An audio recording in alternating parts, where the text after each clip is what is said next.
Hey gamers, how's it going? Let's continue our adventure.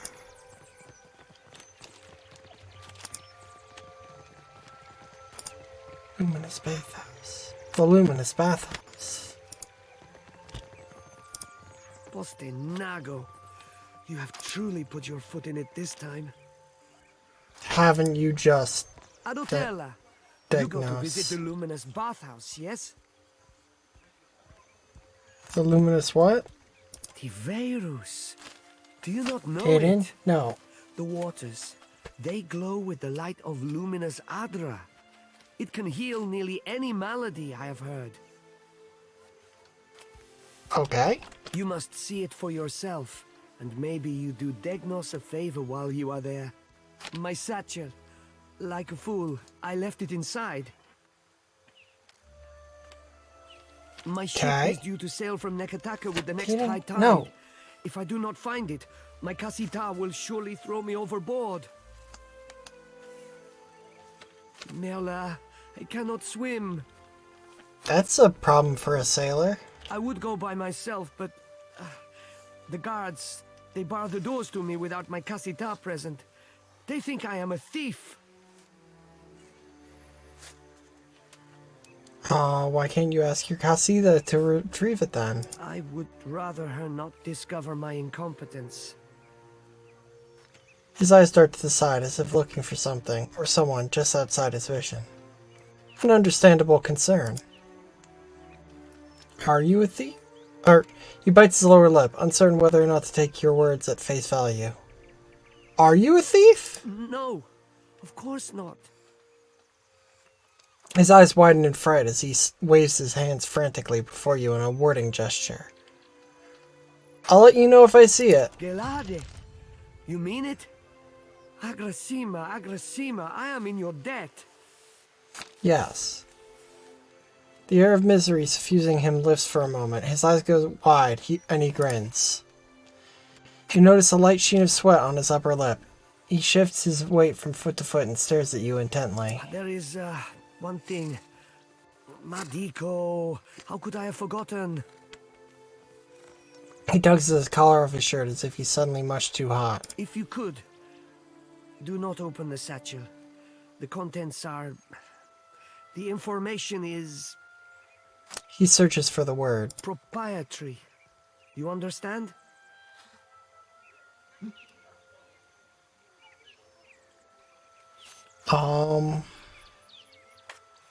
On my honor, I will not open the satchel. You do me a great favor. Clasps your hand in his. Please, when you find the satchel, meet me at Peddler's Canal in Queensberth. Okay.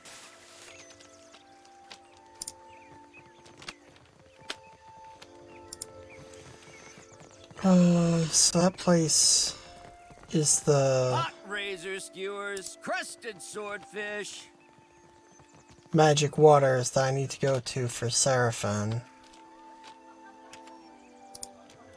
So I guess let's go in there and do that.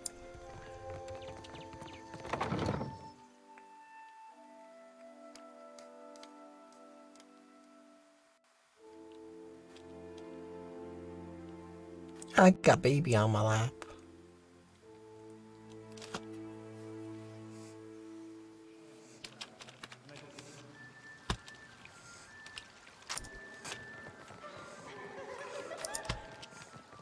Okay, everyone's decent, I think.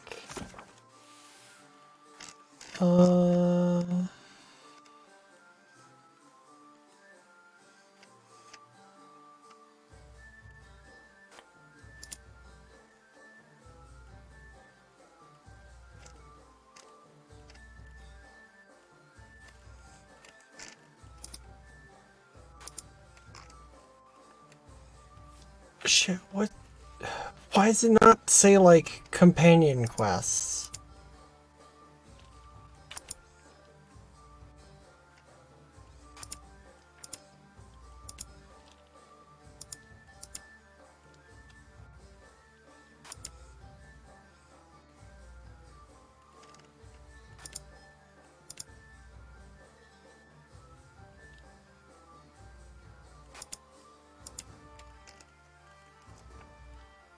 Did I fail it?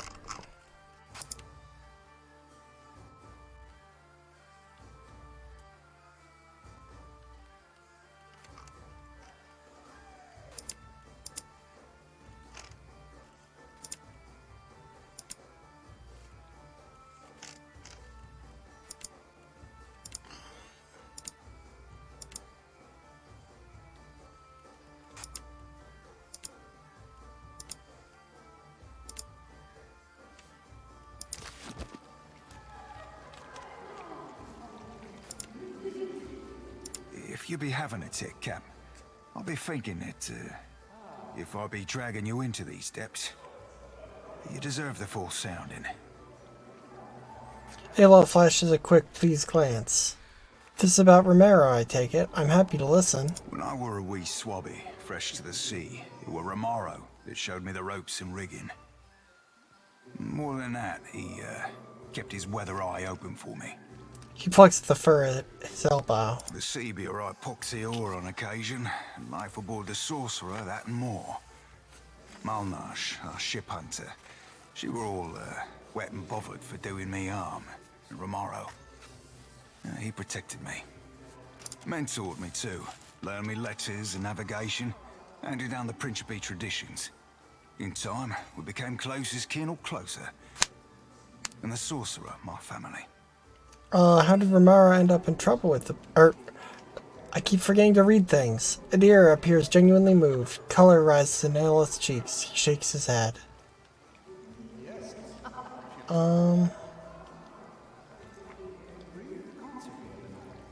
Why did this Malnash want to hurt you? Well, only knows, Cap. She treated me like my mere presence gave offense. Was it your presence, I wonder, or an ill-timed remark about your furry blue nethers? And here with me thinking you weren't paying my nevers no mind at all. Adir seems pleased. How did Romero end up in trouble with the Principe? Right, fantastic fucking question, Cap. He scowls and plants his closed fist in an open palm. Word out with mutiny. But I'll be putting about as much stock in that as a dockside doxy for manners. Yes, of course. Well, no, I don't normally be singing no praises of veracity, Cap. But in the matter of Romero, I'll be hunting the truth. Were you romantically involved? Why, Cap? You be feeling a bit of the old envy? He grins, bumping his eyebrows twice in quick succession. Nay, we never shared a bunk. Not that I'd have kicked him out of a hammock, but, like I said, we be family. He never took advantage. He told me a lot about the two of you, but not much about him. Fair. He be of old Valian stock. A good man and righteous. Not honest, of course, but honourable. Were our shipboard sawbones, more than half handy at it.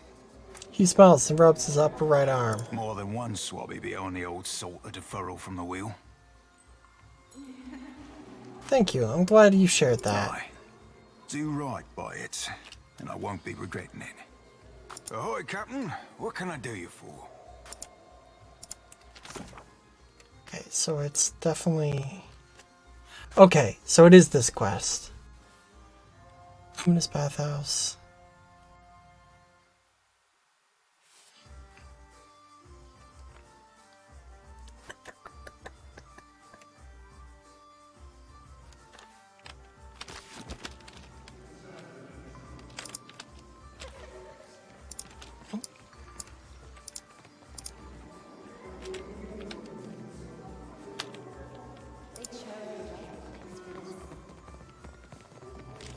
So who am I looking for? Undyne?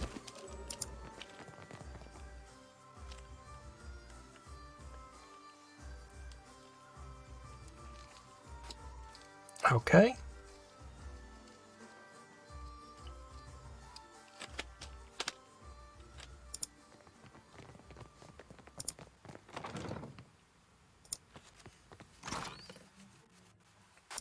Yoink.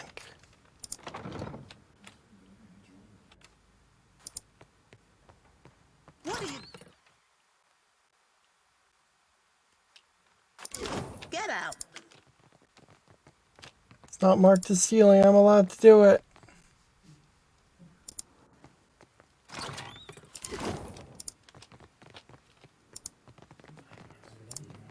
Where is this person?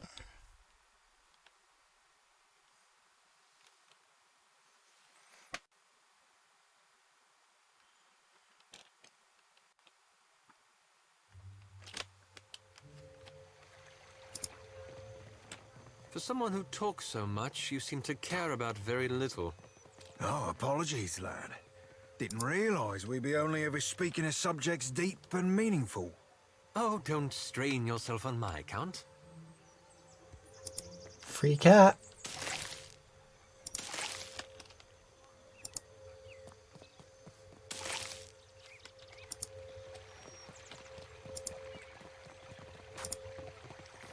Okay. Nothing up here then? Other than a free cat. Everyone loves a free cat, right, Kaden?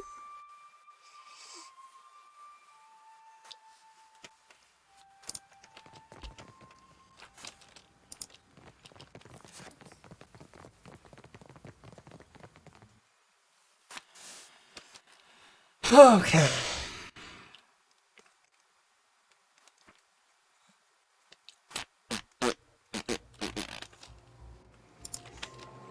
Oh, there you are, Undyne. I see you bracht your pain, but you need come to ease it. Pity. A venerable elf sits beside the water, her skin creased and spotty.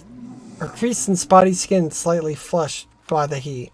Numerous scars mar her skin, on face and torso alike. Her eyes open, and their sharp gaze focuses on you. What brings you to the bathhouse? It eases my pain. More than that is an awful long yarn, and then to lickly. Oh, by Berith's bulging ball bag, spare us a tragic tale, you poxy old salt. Tell us a Romaro and we'll be leaving you to your misery. Seraphin. She smiles, an expression both sad and kind. Romaro described you pointedly. He told me that you would come were ye in danger. Danger? Nay, not I. But I do seek him, though. And I feel that he needs me. Feel it in the deep depths of my furry fun sack. If you care for him, you'll be telling me what you know. He bade me not tell anybody of his plans, ye included. He's left this area, afeard of the danger he fishes on those near to him. She sighs, a long pained sound accompanied by a wince. Please help my friend Undyne. He loves Romaro like a father. He's the nearest thing I got to kin. Why didn't he trust me? Seraphin's head drops. He did trust you. He trusted you wholly. Undyne frowns at Seraphin, her eyes wet. I'll tell you, and trust you to con best what to make of the conning. Romaro treated me as galleon for mine clipper. A stuggy trade, surely, but he insisted that he needed the speed. I can't tell you what he intends, but he set sail for Sayuka, intending to replenish there. That's everything I con, for whatever good it does you. And where is Sayuka? He gave up the sorcerer. And for what? An elven clipper? Makes as much sense as Doug's on a Drake cap. He'd be easy catchings for any freebooter after his hide.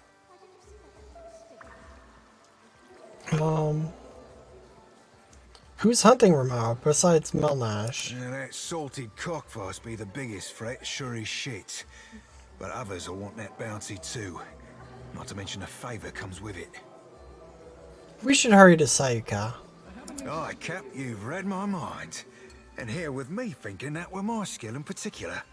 He winks. Adir points affably in approval. Shodi's eyes gleam with dark amusement. Thank you mightily, lass.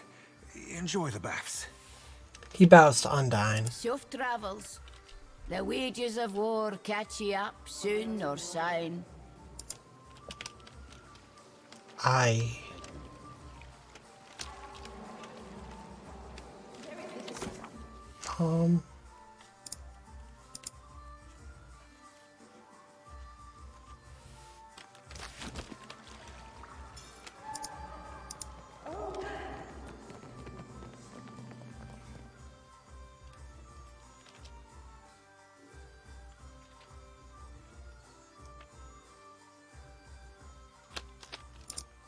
Okay.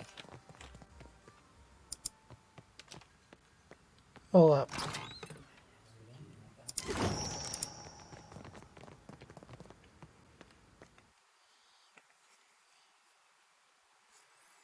Okay. So that's 2 things solved. 2 problems completely fixed and resolved.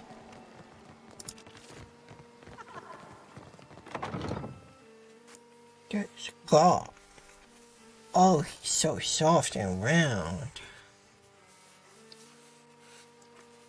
He's the softest and roundest man in the world. Some of these fights we've been in, you've bailed me out more than once. You'd do the same for any of us. Don't tell, but I try harder for the ones I like better.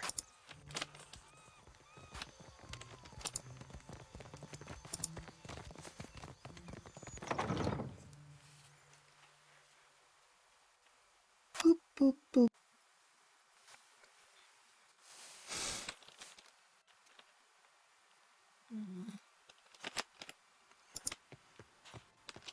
I say, you look like someone who wants protection and a certain something about presence. Akira?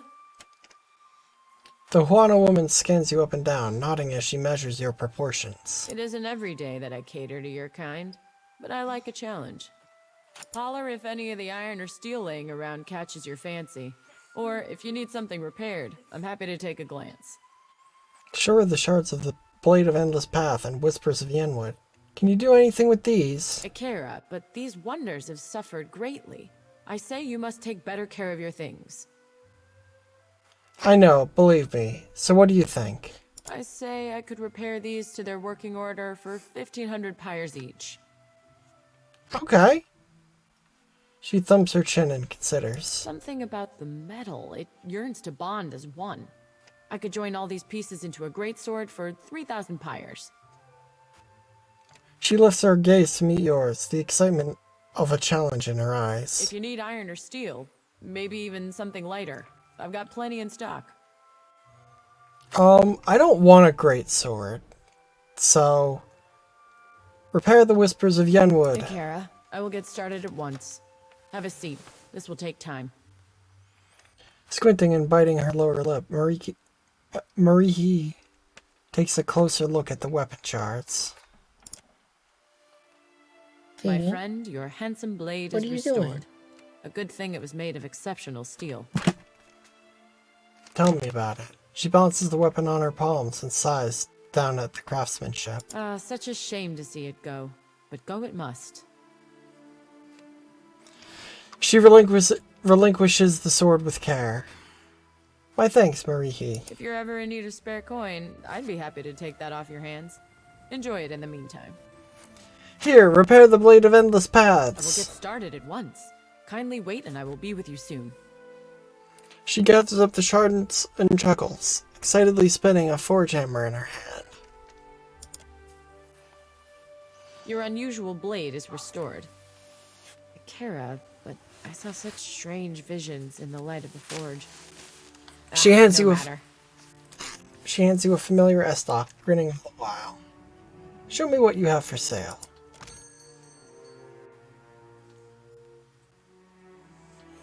Two-handed.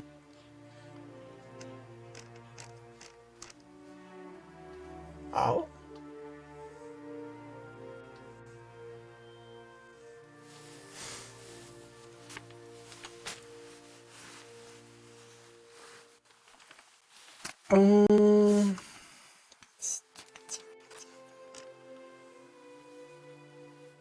Nothing there really catches my eye.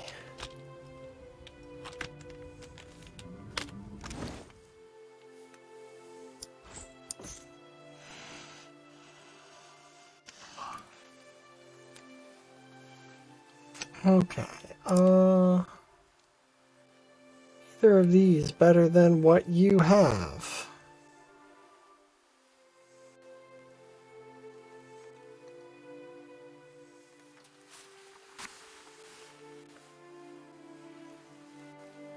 Can I please see the comparison between the sword?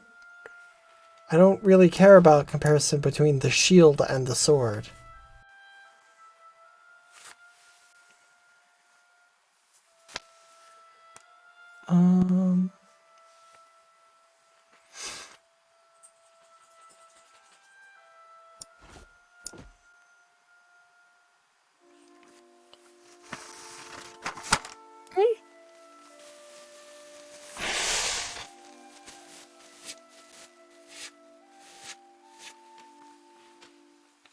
Okay.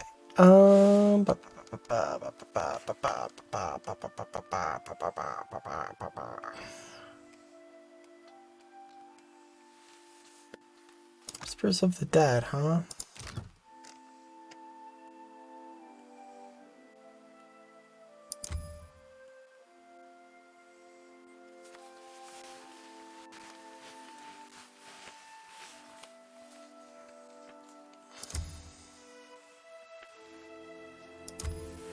Yeah, let's just do that.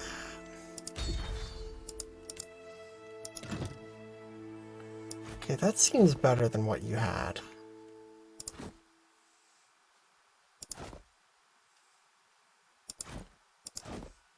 What?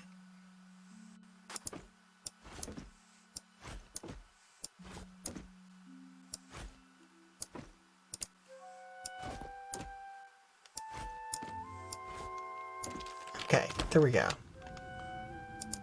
That was harder than it ought to have been.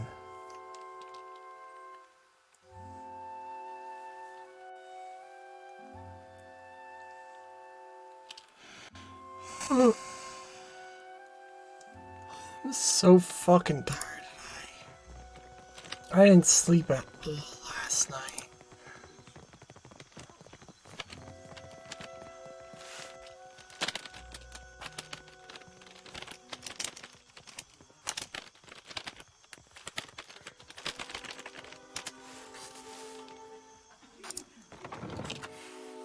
I've recently been playing a bunch of Total Warhammer 2 with my brother, and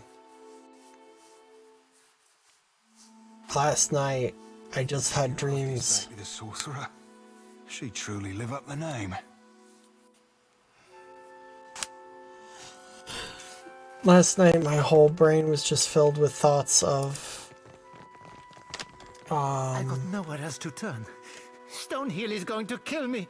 Don't Yep. drag me into your mess, Bertenno. Not again.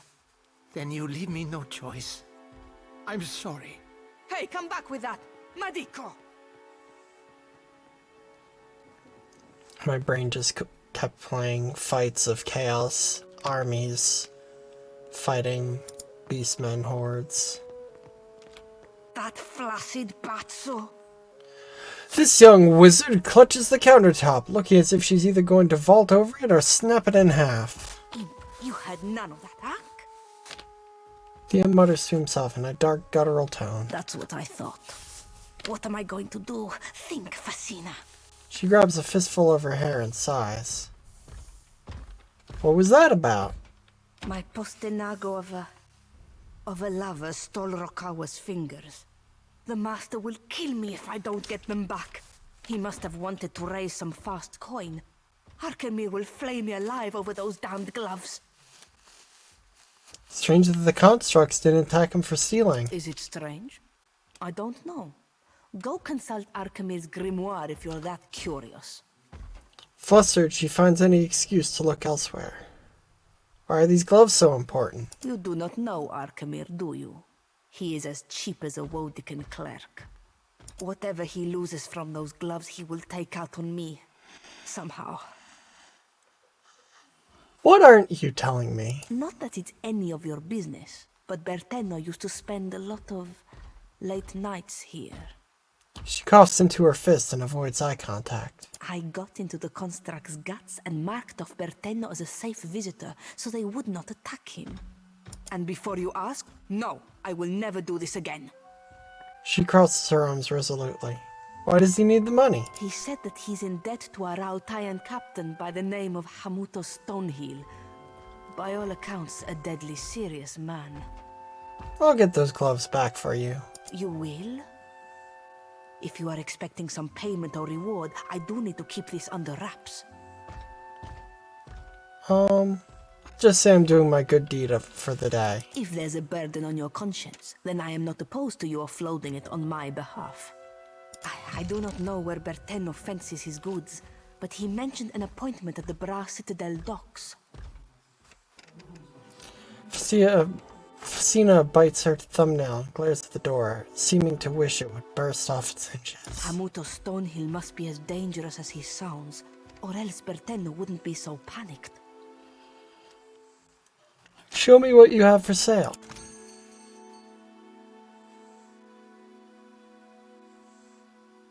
Ooh, that's expensive.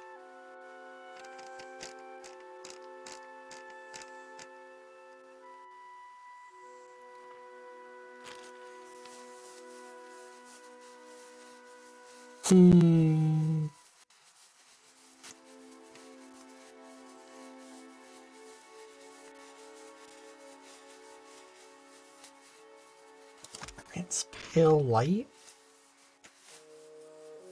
Oh.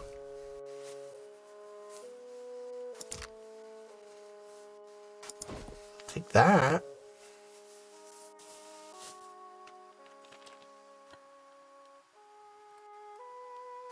Spell cache?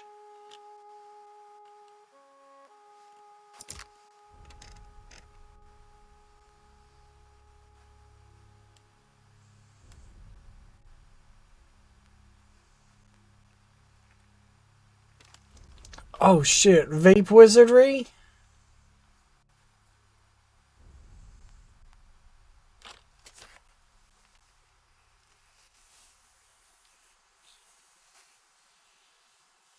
I do love vape wizardry.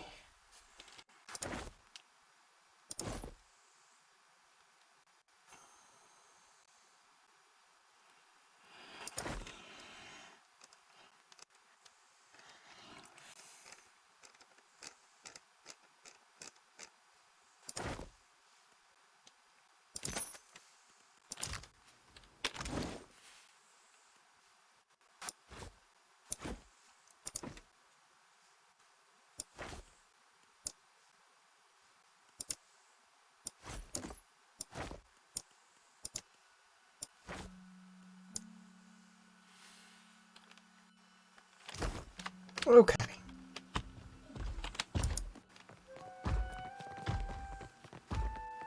Shopping. Greetings.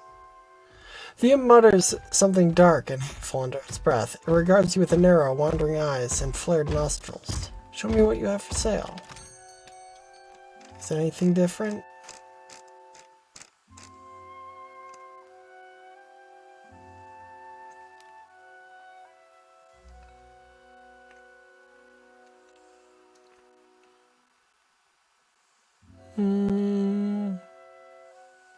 Good if I didn't already have a sword.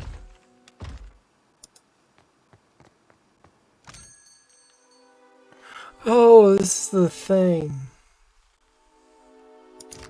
No.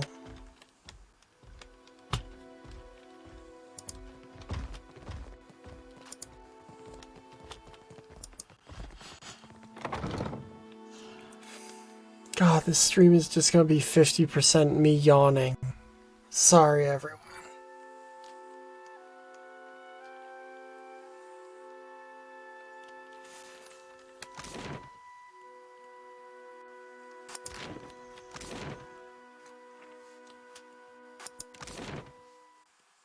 So you went to the Brass Citadel?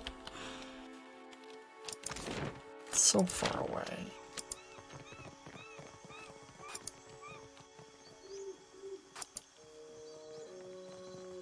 You had no right to interfere in Rawatai's business. Hawana culture isn't business, you company drudge. Did the Queen summon everyone to the palace?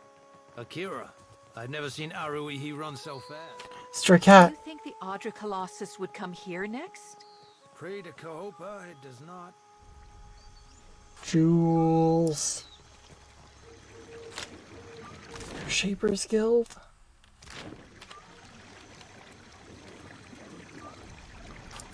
Worthless idiot? No one told me I was in the game.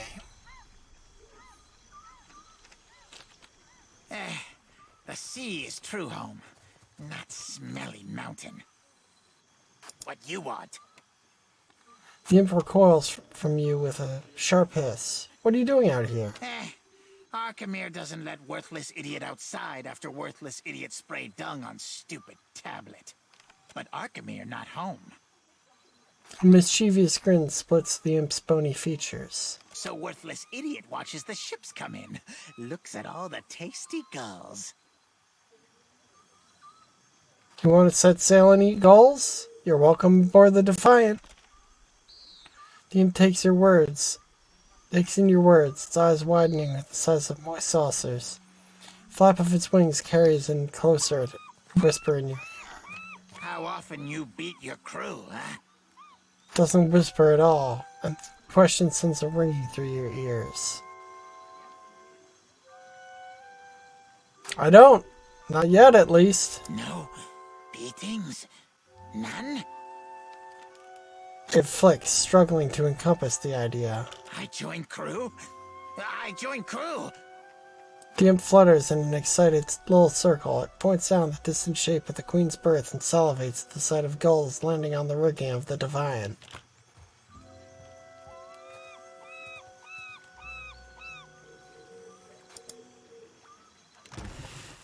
Okay, what can you do, worthless idiot?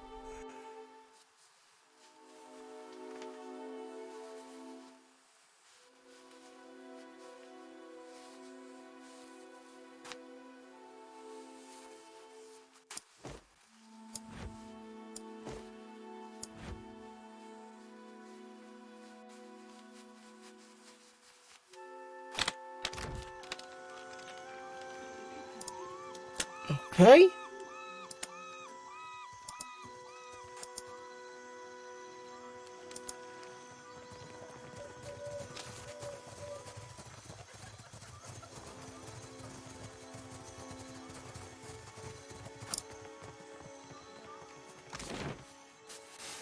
Serpent's Crown.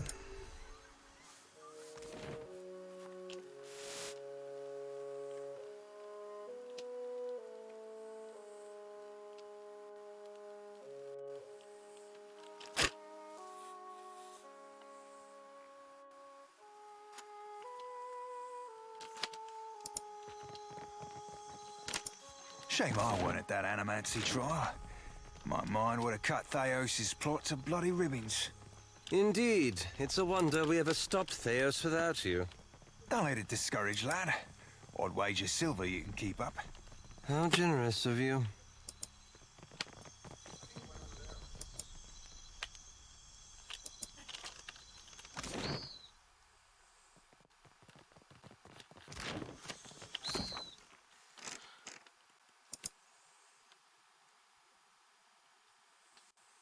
Takano's village. Villa. Takano's estate.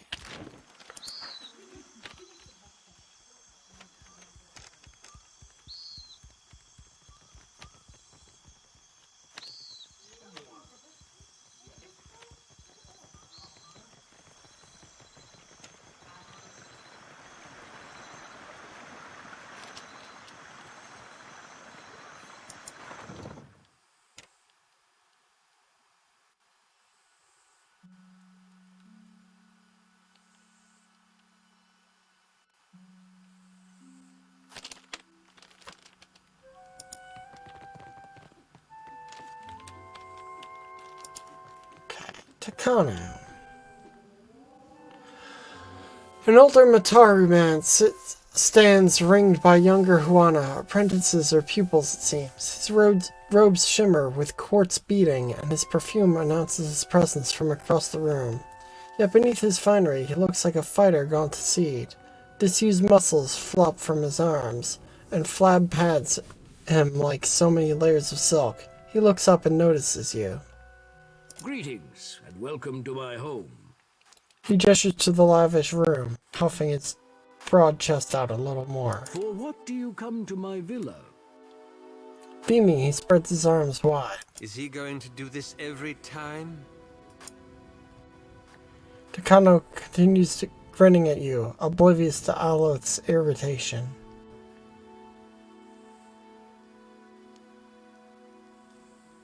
I hear you have a rare on-dried artifact. The Cornet of Waves. It is a conch shell, but very important. To receive it is the highest honor. He nods vigorously, jiggling the loose flesh of his neck. It sounds like he's trying to convince himself more than you. The Queen gave it to me as thanks for my years of service. I was her personal bodyguard when she was a child, you know. He folds his hands considerably over his considerable paunch. What makes a Cornet of Waves so special? Because it is sacred to the goddess Andra. Everyone knows it is a privilege to have. He clasps his interlaced fingers together, his knuckles growing white. He glances towards his apprentices. A carrot to Kano. Everyone knows it is a sign of favor.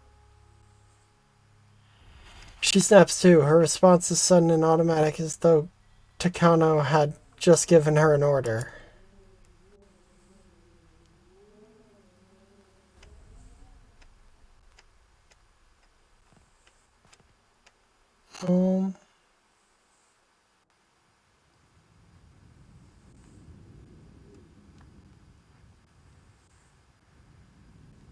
One I've used conch shells to communicate for centuries. This is likely one such device. What a noble purpose. His expression falls as if he was hoping for a grander story. Generations ago, there was a similar shell. When the old city sank, Andra's faithful gathered around that cornet and prayed for deliverance. He leans close, a storyteller's grin spreading across his face. An ominous sing-song creeps into his voice. But Andra is not a goddess of mercies. Instead of lifting them from the ruin, she pulled them down with the shell and said they would rise when it did. He chuckles and leans back, clasping his hands over his generous midsection. That is the story, anyway. Macabre, no? His eyes twinkle with glee. Show him the Coronet of Depths. Look, I have a special shell too. Ah, I see. His features fall in disappointment. Eothas rolls his eyes. I am sure it is also a great honor. I need the Cornet of Waves. But it was a gift from the Queen. It is unusual for a man of my standing to give such a thing away.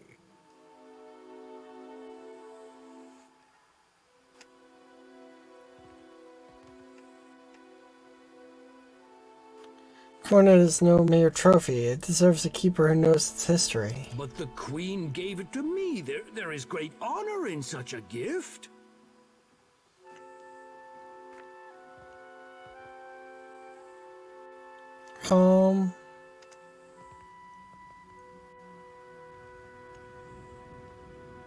The honor lies in her esteem, which you still have. That's what matters to you, no? But what is esteem if no one sees it? Esteem is expensive to maintain. He glances around his spacious villa with shrewd expression reflected in mirror-smooth marble. Under the circumstances, this is a good price. Take it, with my blessing. He presents you with a large, lustrous conch shell. The surface is inscribed with symbols, and the tip is fitted with a silver mouthpiece.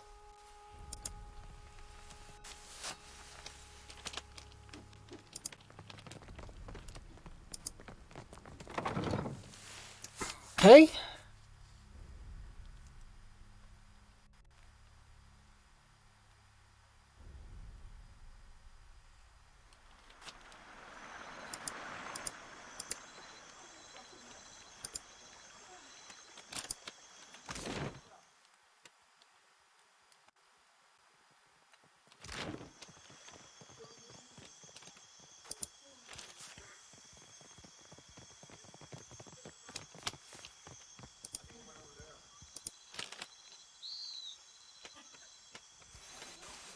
I've got no reason to talk to these people.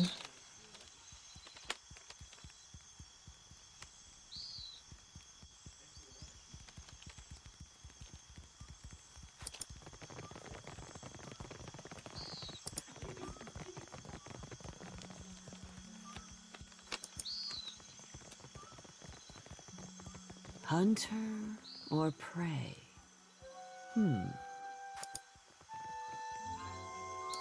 Oh? A woman with skin like hardened sailcloth sits upright and stares off into the distance. Her lips... Her lips held in a tight and thoughtful pinch. She blinks and sits ever straighter as you cross her view. So, it will be you, then. Her hand strays to the sheath at her side, but holds your gaze evenly. What? You do not know what I talk of, Akira? Then I owe you an apology. I have collected many foes over the years. Some of them would sprint up the mountain to see me push through the jaws of the Great Eel.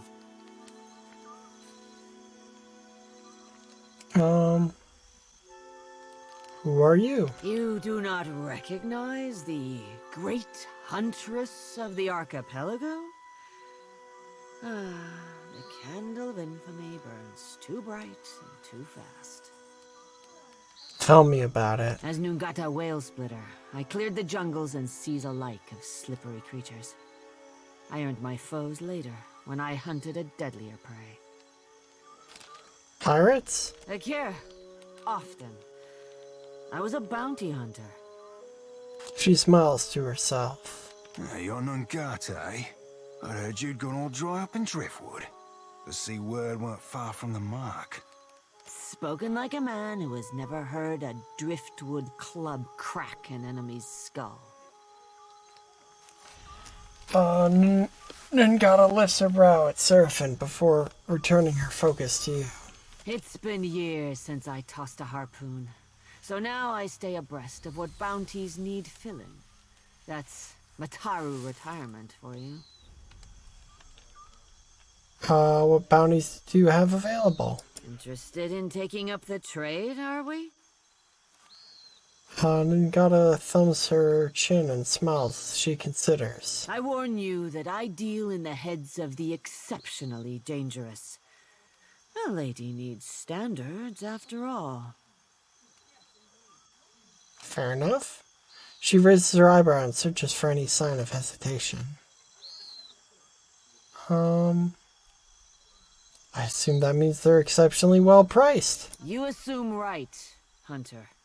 Let's cut your teeth on clever Bena, infamous dwarf mystic of the obscured. A scavenger, I say.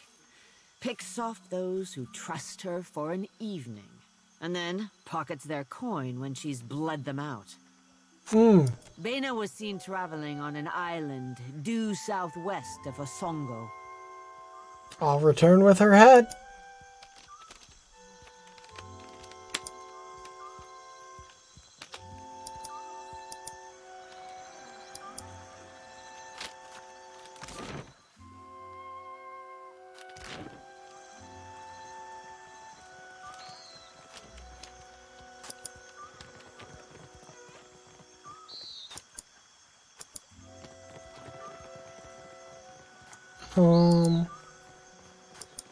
Hold a moment.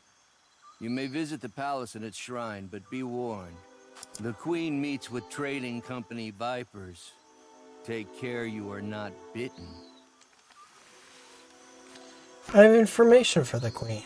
You will find her in her throne room through the door behind me. Inform the guards of your purpose. Whether the Queen will hear you above the baying of her guests is another matter. The guard gestures towards the door, dismissing you.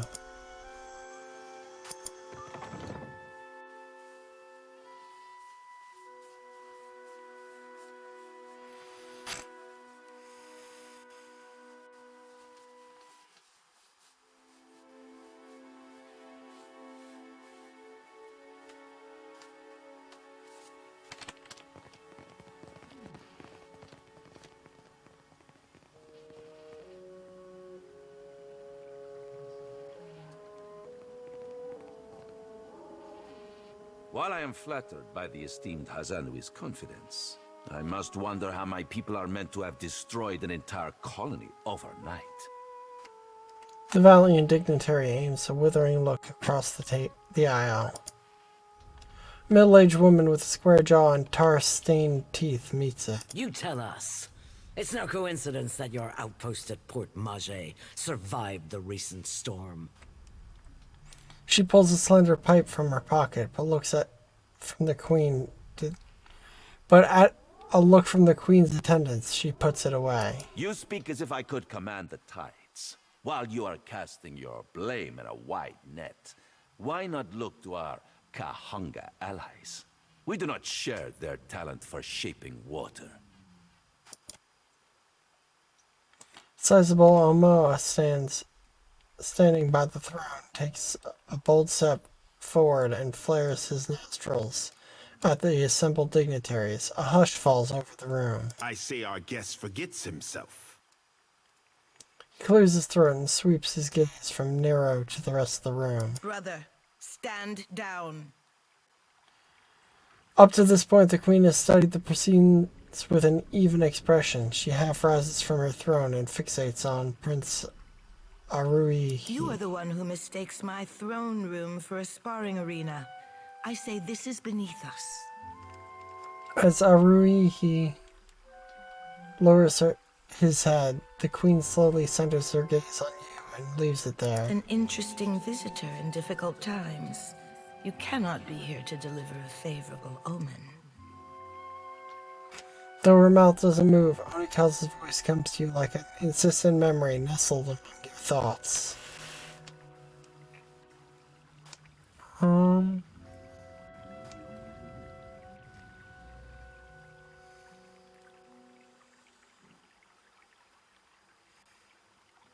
Nod your head.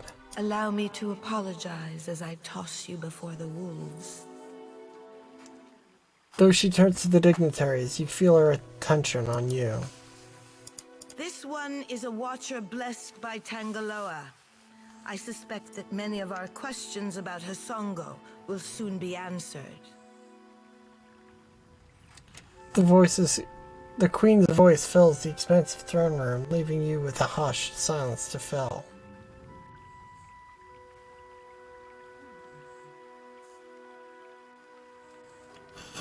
If it pleases the court, I've journeyed from the crippled Port Mage. I know this one. Her parlor tricks frightened 10 years off every sailor in Queen's Birth. Raising her hands for silence, Onikazu looks to her brother. He approaches and they exchange a few words, too quietly to hear. She lifts her gaze once more to you. We assembled to discuss the darkening of Hasongo, one of Rawatai's colonies. Watcher, it seems you have the floor.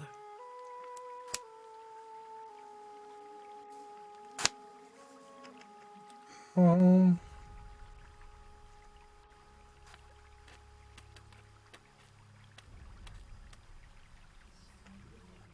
must do something before Eothas tramples yet another settlement. What sailor's tale is this? There's no sane explanation for what's been happening. You keep waiting for one, it'll be too late. Does tilling the soils of the Eastern Reach drive all men mad? You sound as crazy as the Dawnstar Dreamers. She looks at a deer the way one would look at an especially rabid but fascinating animal. Have you not heard the rumors, Karu? An Adra Colossus marching across the sea. Sailor tales, but credible ones. Nero crosses his arms, looking distinctly uncomfortable. How came a watcher from half the world away to be involved in these happenings? Enlighten the court.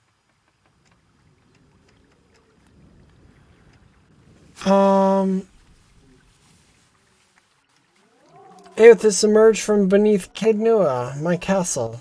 He made this personal. Silence descends on the hall. Courtiers and delegates eye one another, seemingly gauging which of them will be the first to laugh. A stern look from Queen Onikazu turns every questioning glance to stone. Tracking down a god who stands as tall as a mountain, a fisherman with poor eyesight could do this. My priests will trip over their feet to interpret his divine plan. Watcher, can you cut through the din and tell for what he comes to the Deadfire?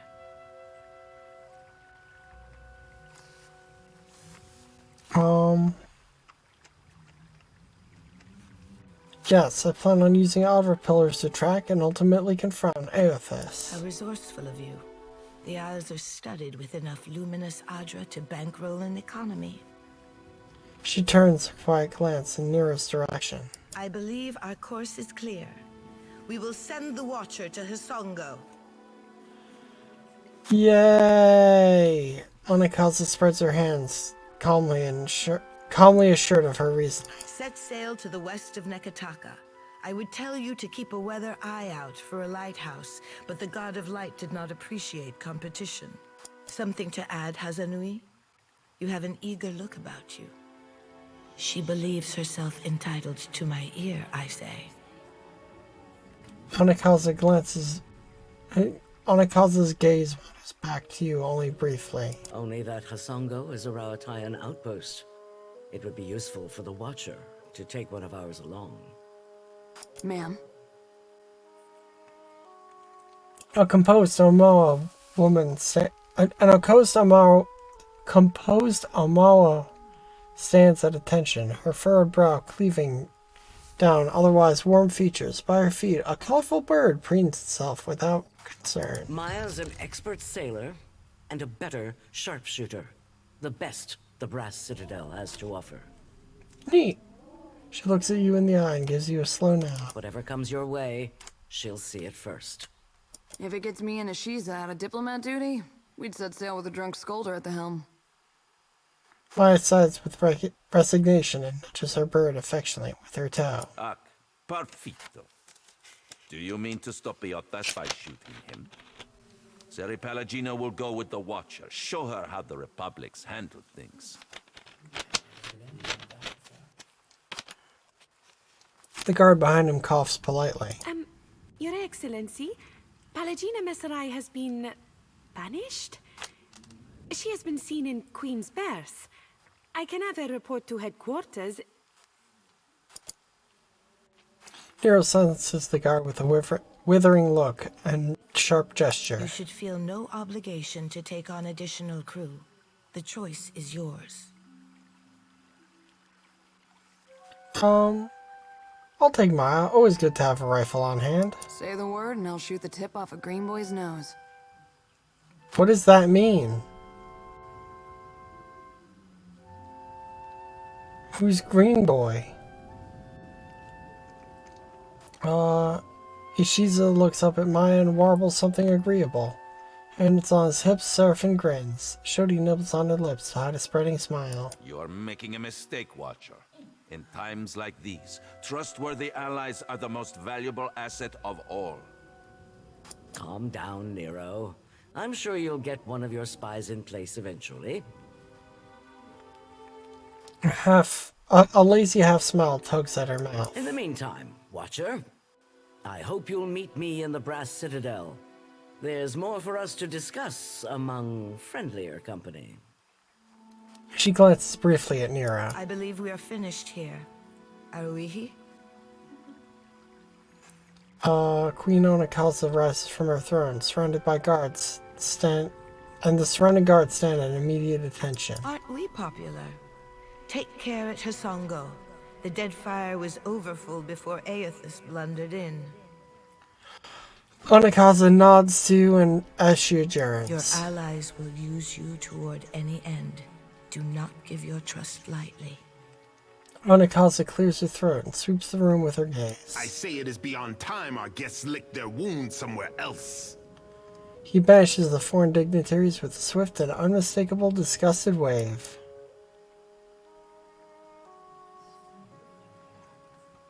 Well, that could have gone better.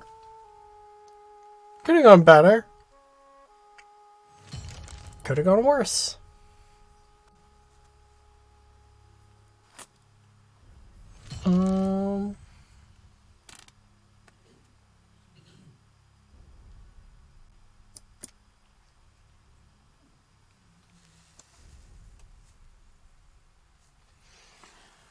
What should she be?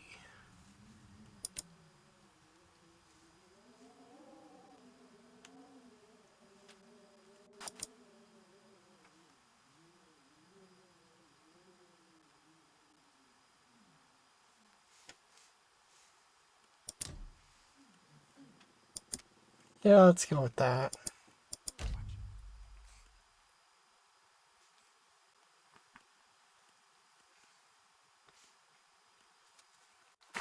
While we have the chance.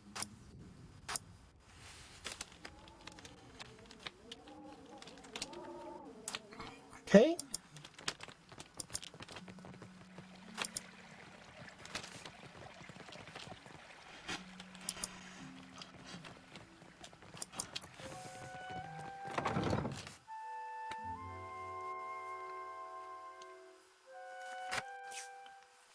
So I do believe I'm just about done with Neketaka. Which is fan-fucking-tastic.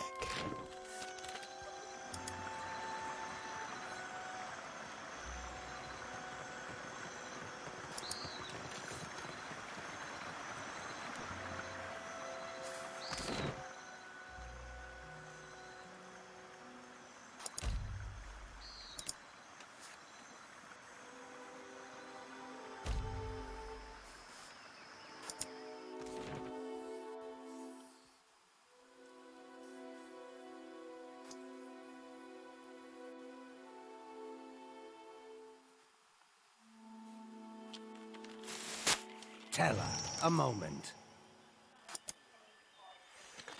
A tall, wiry man blocks your path. He wears a sly smile as one might wear their most comfortable trousers. I saw you speak to my dear amico Degnos, so I thought to myself, why, Talfor, you must meet her too.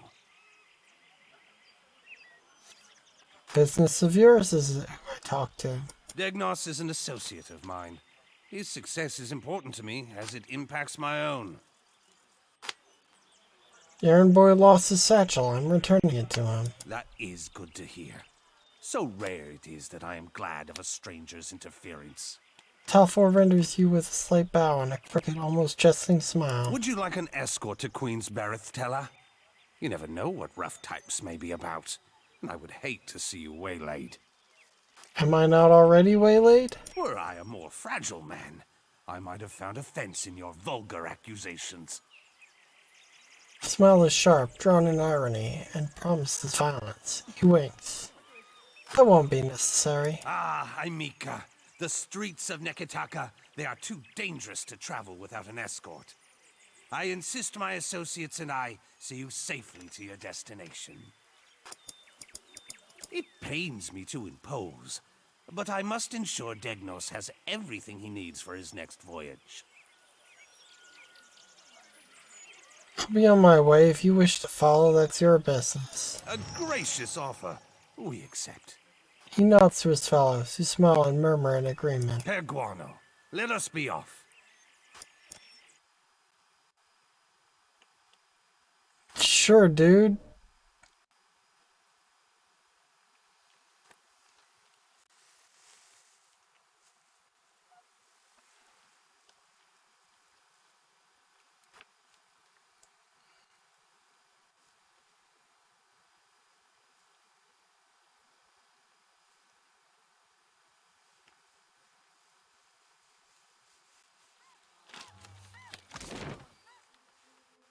I already have one guest in my head. I don't need another.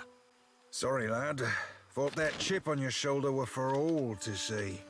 Do you ever have a thought and just decide to keep it to yourself? More than you know, my dear mate. More than you know.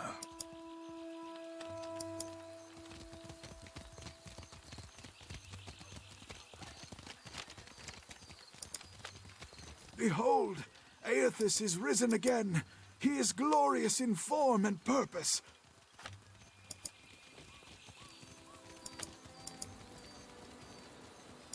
Okay, so where the fuck is this guy? Where's fucking Durgo?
Blur's Canal.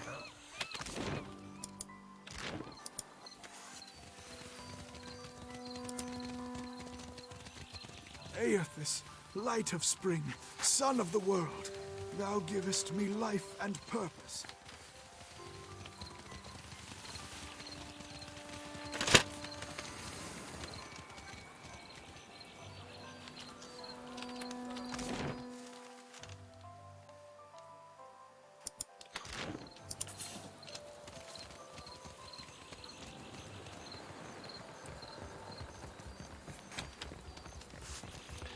Where the fuck are you, Durgo?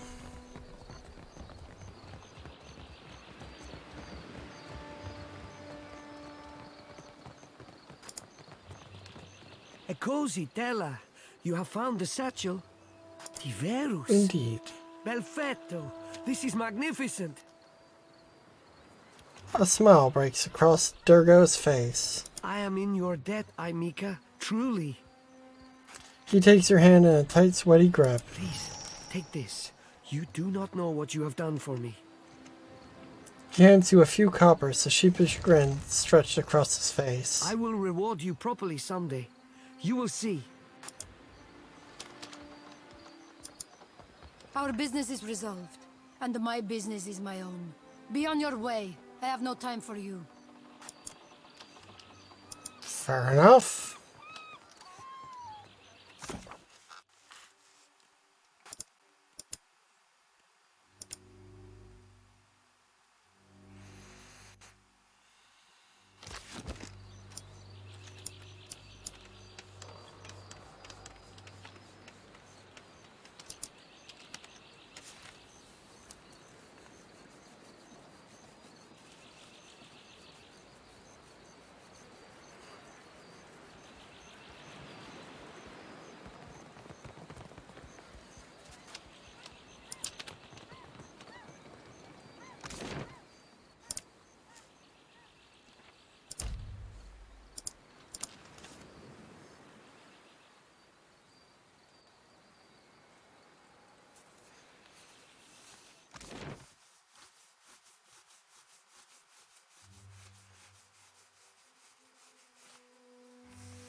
Okay.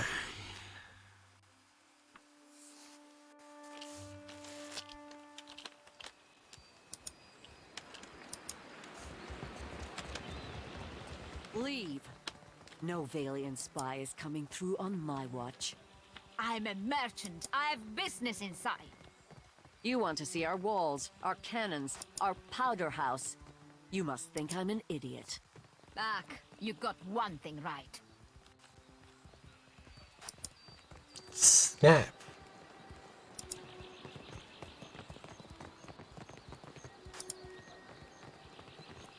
Oh hey, it's you. Beat it. I don't have time to chit-chat. Thin Valiant glances over your shoulder with an expectant frown. He stares up at your head, distracted, before quickly turning away. I'm in the market for some gloves, have any? He uses back, taking your measure with a critical eye. Fasina sent you, didn't she? Postinago, just for these? Shaking his head, he pulls a pair of fine gloves from his pocket, studying them with evident disappointment. Soft as down, but not a single fence willing to pay me a fair price. Maybe they've got imp stink all over them.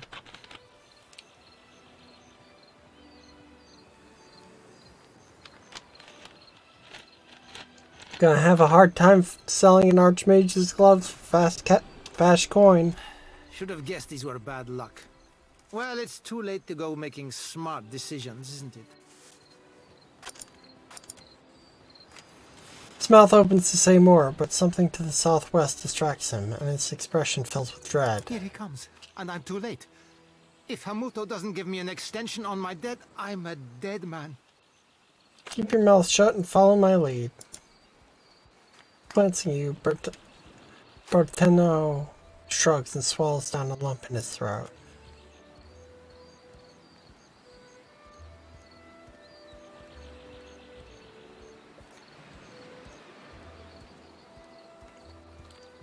A unit of steely-eyed sailors approaches the docks, clutching pikes and firearms with quiet professionalism. At their head stands a tall Amoa with mustard-yellow uniform. He turns his attention between you and Bertano. So, Bertano, you hired a mercenary, or else a negotiator. That coin should have gone toward your debt to me. Hamudo rubs a long scar that extends the length of his neck. Huh? No, I didn't. That is, I would never go behind your back. I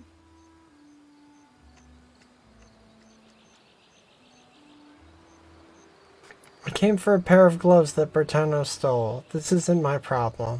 Hamuto, I wondered if you might take them as a payment on my debt, or maybe for an extension. I possess gloves of my own, and they suffice for my needs.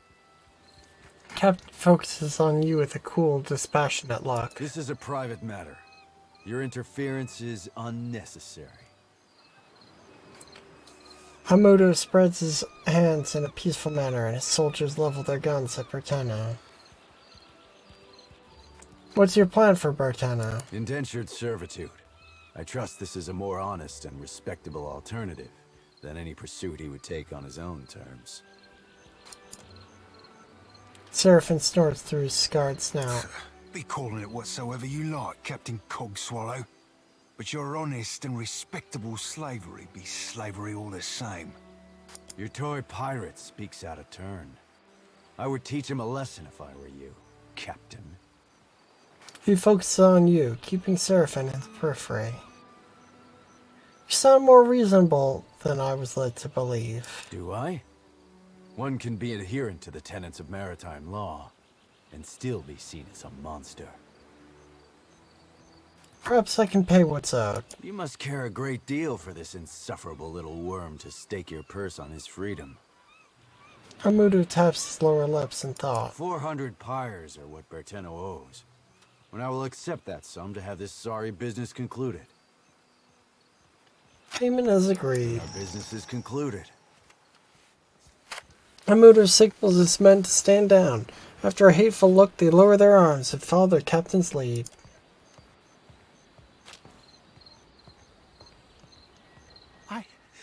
I can't believe I'm finally out of debt. For the first time in my life, I'm free. Yes, and all it took was coin out of my pocket. Perfetto. Problems like this always work themselves out in the end. If you see Fasina, tell her I'm hiding out with some principi friends. Also, catch! He tosses you Rakoa's fingers with casual disdain. It's a new Berteno all the way. Pirate Berteno doesn't get himself in anyone's debt. Laughing in a full voice, he makes a hasty exit.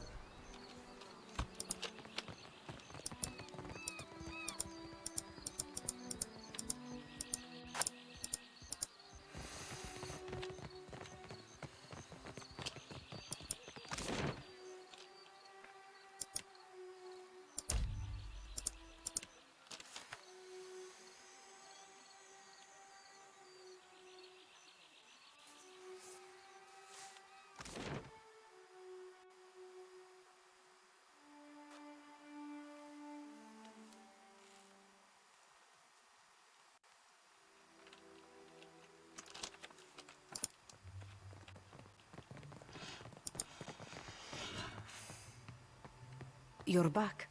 Kue, any news? Took care of Bertano's debt with Stonehill. You are willing to put up all that money? One of her eyes narrows on you. What of the gloves? What happened to them?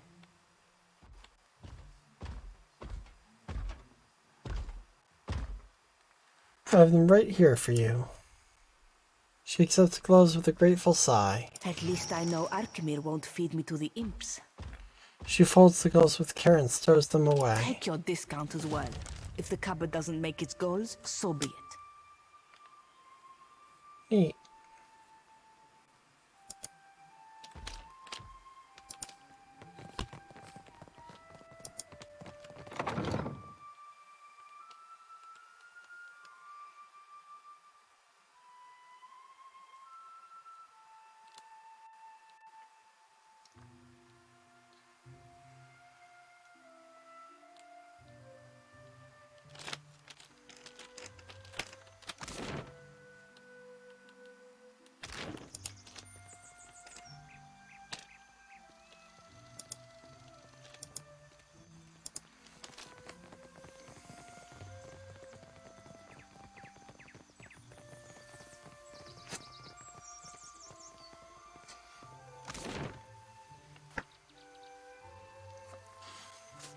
Leave on foot.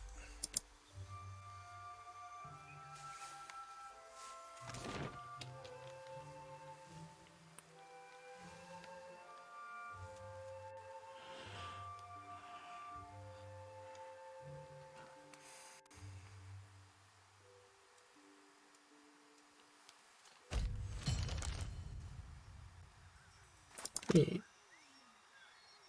So you had a little run-in with Ben and you dragged me to my doorstep. Could have walked 2 feet before you stomped in, but I digress.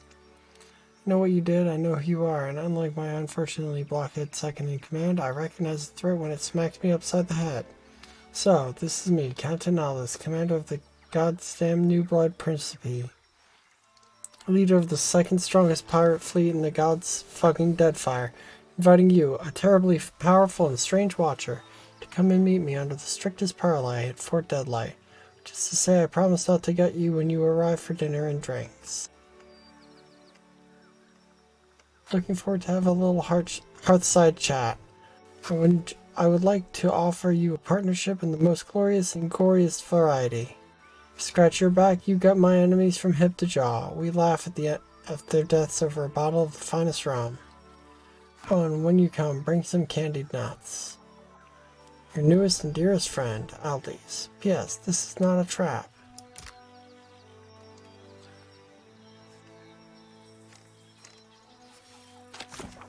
There's someone I'm after, like a bounty, right? Spur Island, Western Mash Island, southwest of Songo. I thought there was someone on this island.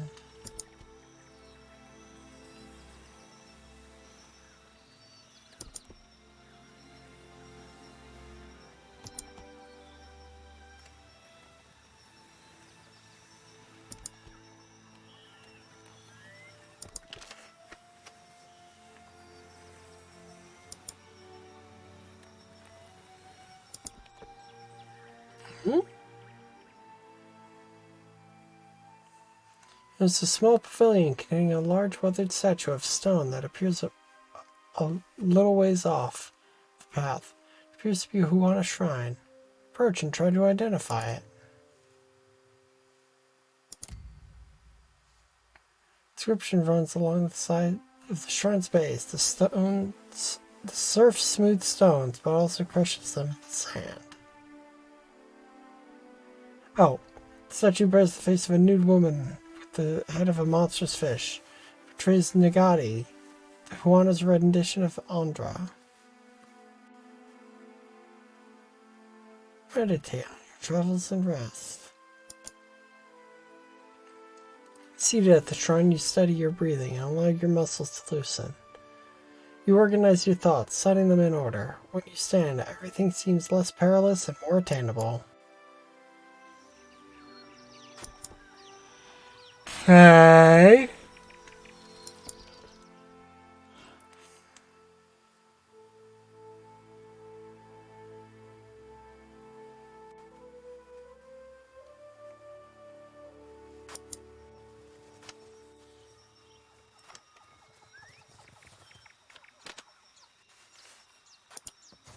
Scallywag. It's ho, Cap.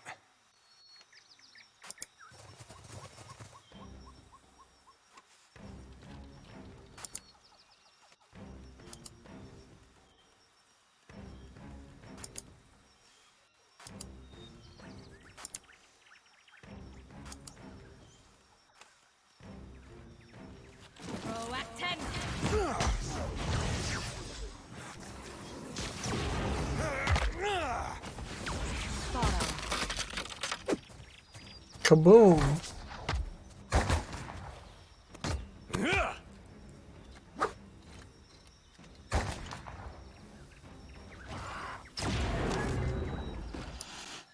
Happy to oblige.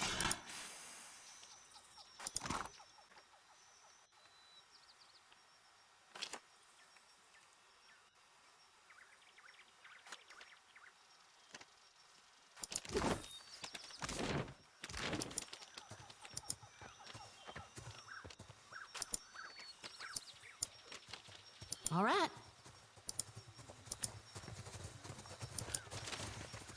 Okay.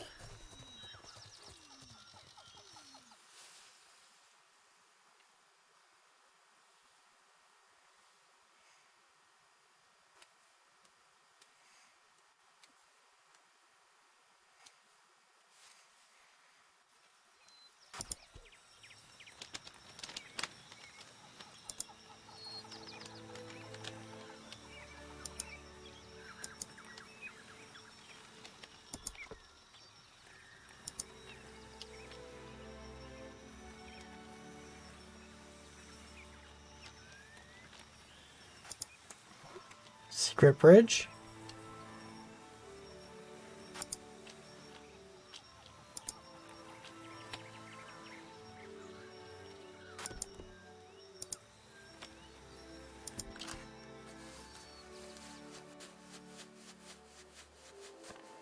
On the west coast of Neketaka, rolling verdant hills stretch towards the mountains. Spiked plants and bright flowers punctuate the emerald green grass. The occasional tree dots the landscape. Broad foliage casts shade like a parasol. Press the horizon, see a group of reptilian figures, roughly 100 feet down the hill, hunched atop a broad flat stone. The Zarops chirp and squawk. Use spyglass. Through the lenses of your spyglass, you make out a party of 10 or so Zarops. Several are poking at grubs with long sticks, under the guidance of one of their shaman.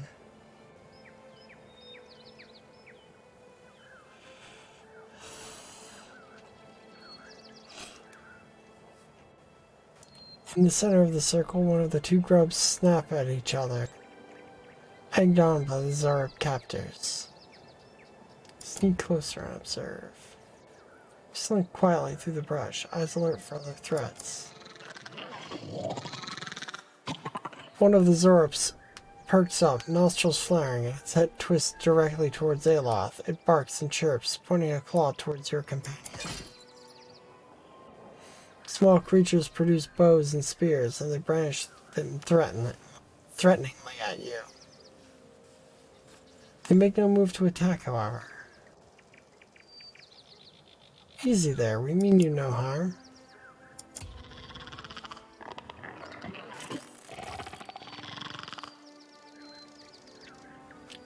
Zarops chitter angrily at you with thrusting spears in your direction, as if to ward you off.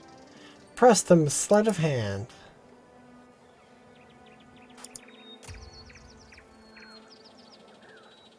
Perform a simple coin trip. The Zarops stare at you. You've never seen a less impressed wilder. One shakes its head, resting a disappointing palm on its snout. Another sits down, cradling its head in its hands. Draw your weapons and attack. The Zarops cry out in surprise as you charge them. The scatter bringing their weapons. The scatter bringing their weapons to bear. That was supposed to be they scatter?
Well. Oh?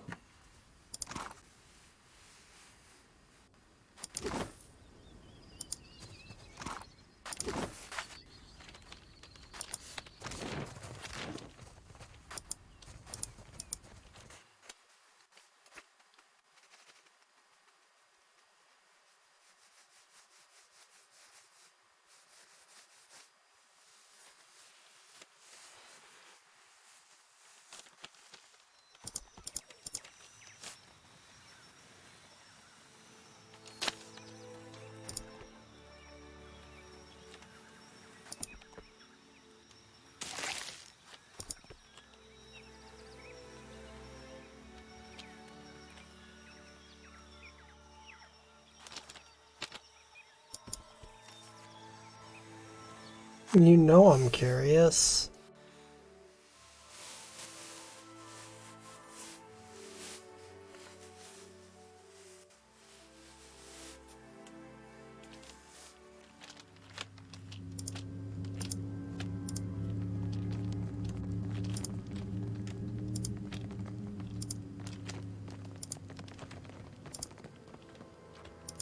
Walked and debris have collapsed onto this mechanism, rendering it inoperable.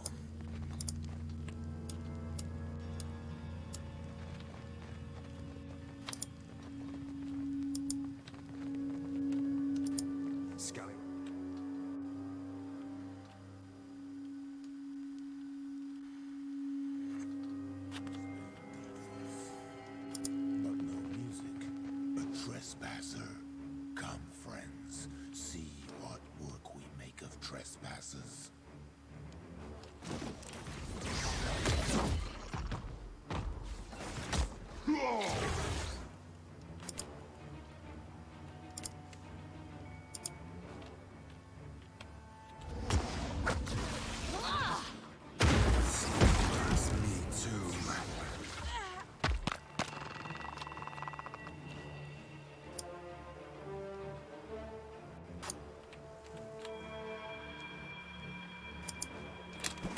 Didn't work.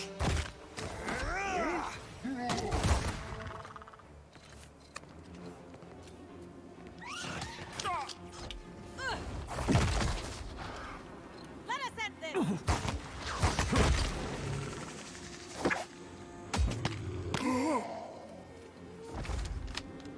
Please cut me loose! Don't leave me!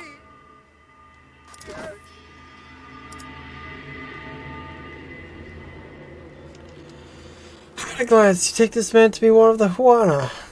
His face crumples as you approach, and he sags in his bindings, muttering repeated oaths of gratitude. Please help me. I do not know how it is you came by this place, but please, you must save us. Those animals ate him. My friend. I could only watch. He hangs his head, shuddering. Riku, who takes his life and spares mine. Please, let me free. I cannot stay here any longer. How did you end up here? We are just merchants, traders. The lizards surrounded our wagon and dragged us here. Tamao is gone. But Dima, surely she is still here? Untie him. You have my thanks once again. The man rubs his chaste wrist. They took someone else. But Dima, she must still be in the cages to the southeast. These creatures must have a key somewhere. Please help her. I think I will be sick. Valid. May Nagati guide you to calm waters. He staggers for the entrance.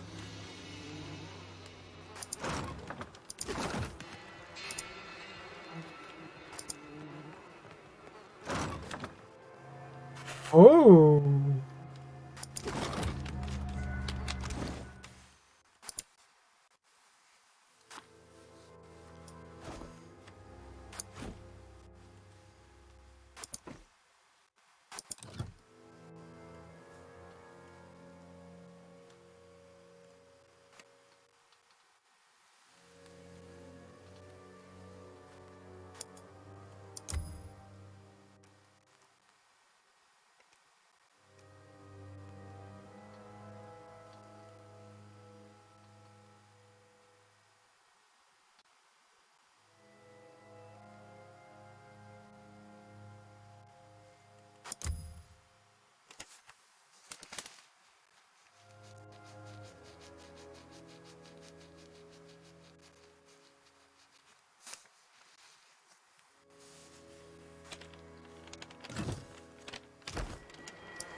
That's not very helpful.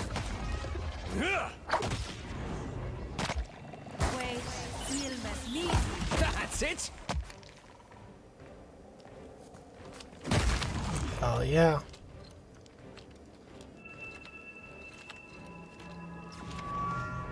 I can get it to spill its secret.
Okay.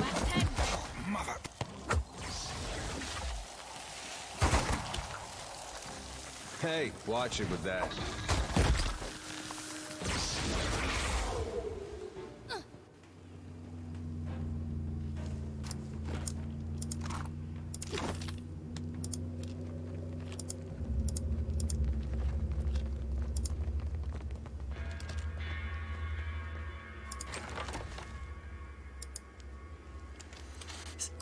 Standing within the cage is a Huana woman, clad in bedraggled clothing and covered in numerous scrapes and scratches. She clutches the bars as you approach. No voice. You, quickly, you must help us. Those things have already already come to take away my companions. I've dealt with Eoten. You're free to go. You've truly done it? Akira, I did not think it was possible. Please, what of the others? One of them made it. He's waiting for you outside. Nagati, preserve you. I owe you so much. I've lost enough today. She wipes her forearm across her brow.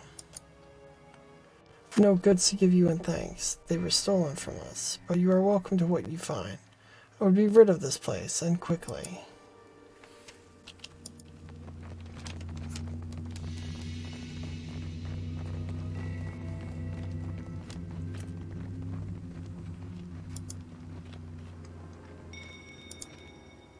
Smashed crates, broken chests, and other various discarded items are piled against the wall.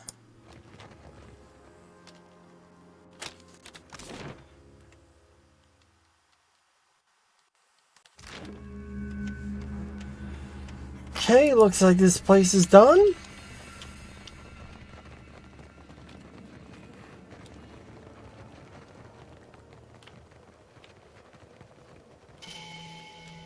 Oh, maybe not. Let's try something else. You be right screwed.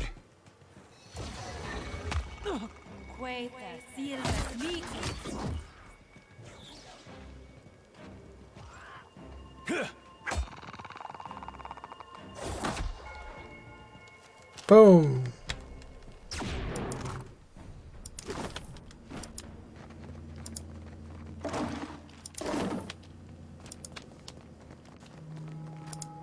Okay. GG.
You're cutting way through the dense hilly jungles when you to the west of Neketaka when you stumble upon a small campsite. At first it merely appears abandoned. The two tents present have collapsed, but then you see the bodies. Two corpses, torn apart and mostly eaten, sprawl across the dark earth. Search the area. The campsite has been thoroughly destroyed. The tents lie crushed as if under some great foot. A kettle rests on its side, nearly caved in. The fire has been stomped out. A handful of arrows pincushioned the trees to the south of the camp, where they've stuck in trunks.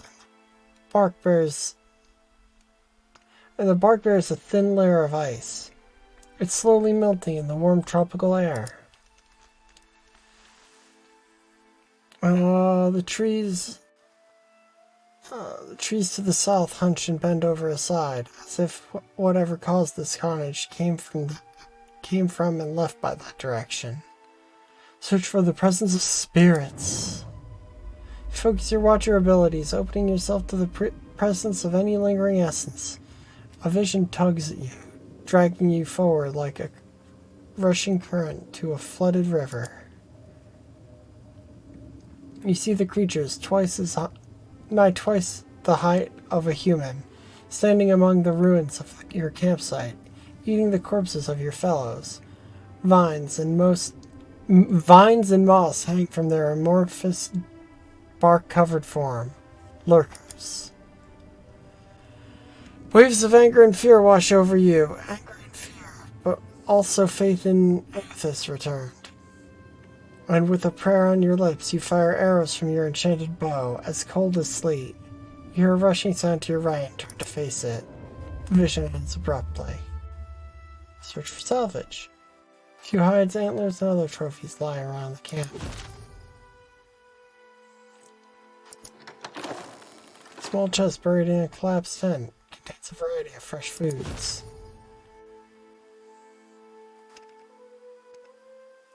Examine the tracks. You recognize a large, uneven, roundish track of those of a lurker, a massive conglomerate of carnivorous plants. You also note a wide groove down the center of the tracks. It seems the lurkers were dragging something heavy behind them when they left. Put that lamp to yours, Jody?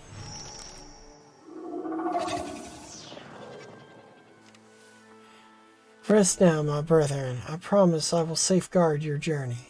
Head bowed, Jody sways her lantern for a long while in harvest, providing ample time for missionary souls to accept the pull of the light.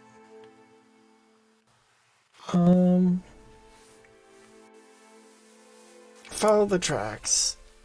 Creatures seem to have put no effort into hiding their tracks, and are easy to follow them deeper into the jungle. The path enters a clearing, and you almost walk into it without recognizing the danger. From the edge of the foliage, you see numerous lurkers among a few bulbous dank spores. The primordials remain almost entirely still, seeming no more threatening than the trees surrounding them. Use spyglass. In addition to the lurkers and dank spores, your spyglass reveals a few smaller sporelings lurking in the undergrowth. Furthermore, you see the corpse of a young elven woman, her right leg horribly twisted.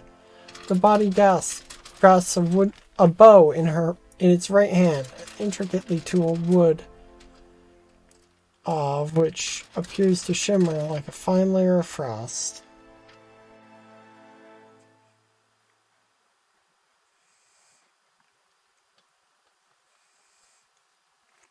Sneak closer. Seraphim leads you through the undergrowth, only to crash into the ground ahead of you, ankle caught in a twist of roots. Seraphim hisses in pain. Fuck, and he was injured? Lurkers turn towards you. You hear more thrashing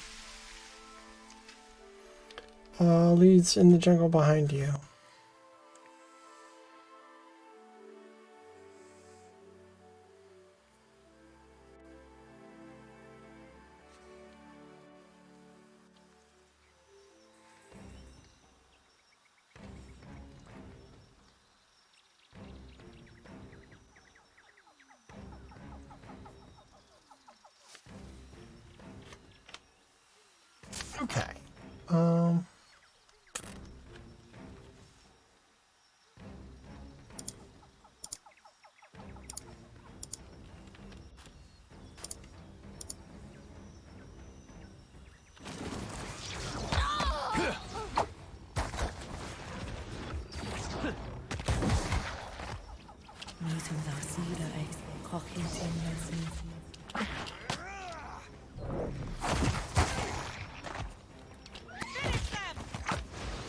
Where be the privy?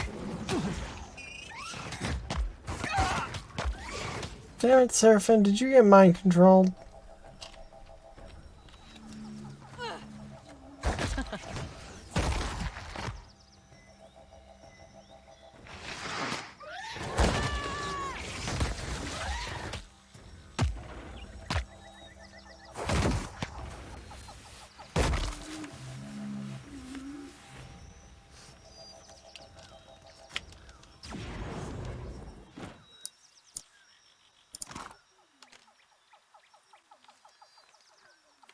Neat.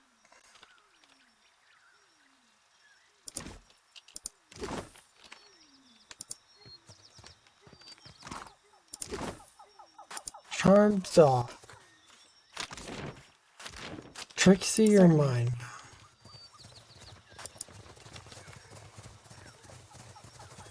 Oh, wait. Shody! Shody sways on her feet, a soft, low moan easing from her throat. She rubs her thumb over her worry-bitten lips. You feeling okay? Sweat trickles from a line from her temple to the drip of her chin. Her eyes are hazy, far off. Watcher. Slowly she swallows, throat working to bring her voice back, or to keep her meal down. It's nothing but awakened terror. Soon to pass. She shudders hard, coming back to herself. You may want to aim away from our watcher there if it's gonna pass out of your mouth. Sorry. I know you're going through something there. You could call it something, all right. She tilts her head, brow pinched as if she can't tell if he's poking fun at her or not. Do you want to talk about it? Now, there's no need for that. Unless... She just juts her chin to the right. You see those shambling corpses, too? At her hastily whispered words, the hair on the back of your neck stands. You glance around just to be safe, but there's nothing to be seen. Nothing unusual, anyway. Even in the direction Jody's staring, affixed. What do you see? I see a body of stitched together parts and flayed flesh. It's got 3 heads and 4 stretched limbs. On each of its heads curves 3 white horns from above 3 blind eyes. The beast is big as a mountain, and shambling toward us beneath a sun turned black as slow. Her eyes roll skyward, and she teeters on her heels as if she's riding through a cusp of a seizure. The lantern rattles in her grip. She exhales a sigh. I know it ain't really there. Lately, it's been getting worse. Some nights I wake sweaty and shaking. Other times, I'm already awake. I got my eyes wide open, staring down the darkness, watching one lantern after another flickering out. And every soul looks so ripe, darn near rotten with a need for reaping. What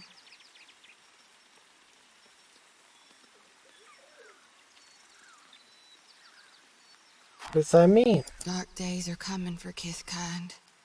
When the last light of hell burns out, the final harvest will be upon us. I think we might all die out. A deep line crinkles between her brows. But does Gon want me to stop it? Or to help? We can relight the lanterns of hell, given enough time. It's not lost. I sure hope you're right, Watcher. 'Cause if you're wrong... Nervously, she jiggles her lantern, eyes lost in the flames. I know you're right. Gon's chosen me. So until I figure out what's needed of me, I'll do my darndest to help you on your path. She lifts her gaze to you, to your face. We'll figure this out together. Shoulders squared, she looks off into the distance. Is there anything we can do to alleviate your nightmares? I'm carrying more souls than I've ever shepherded before. So, I don't know that it'll work this time, but used to be. When the dreams were riding me hard, I'd cleanse my soul before gone. If we stop by the temple in Neketaka, I can perform the ritual. Please, I need the relief. It won't take more than a minute under Gon's statue, that's all. Okay.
So you're the commander of the...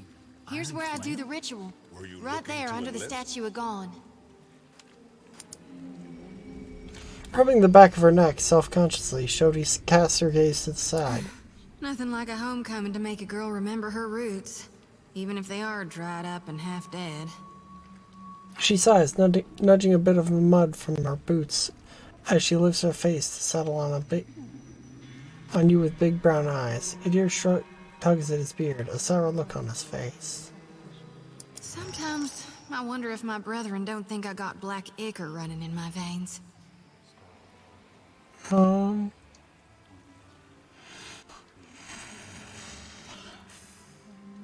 They just don't know your value. Why are you so fond of me, Watcher? She shakes her head hard. Makes me think untoward things. Gives me notions I don't need to be getting. I can't risk straying when I got a duty to Gon.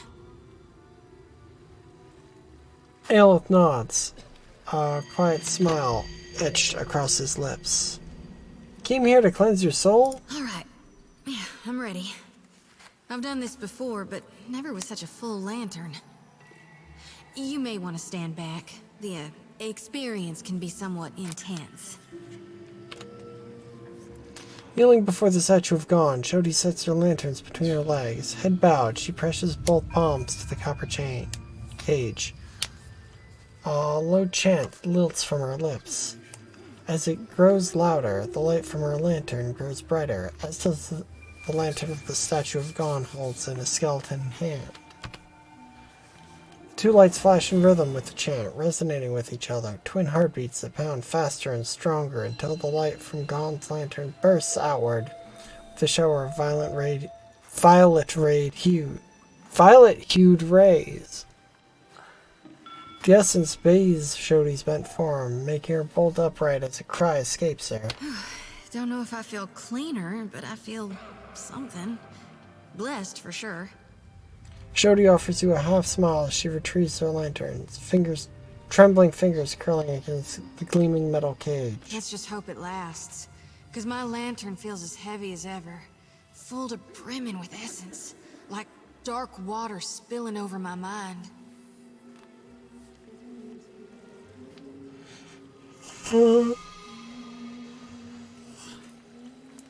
Why are you gathering souls into your lantern? I was born to reap souls and lead them to the light.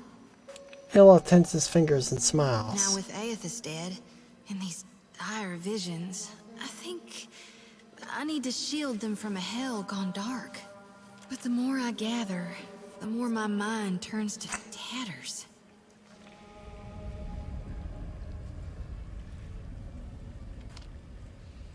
The Beyond hasn't gone dark. It's well lit with living Audra. Not yet, no. But soon. Subconsciously, she clutches tighter the hilt of her sickle. God has shown me the common end.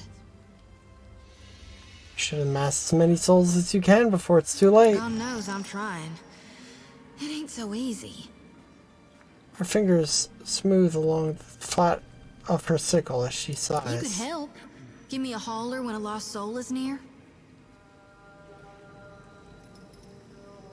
Let's be off. All right. I'll be right behind you.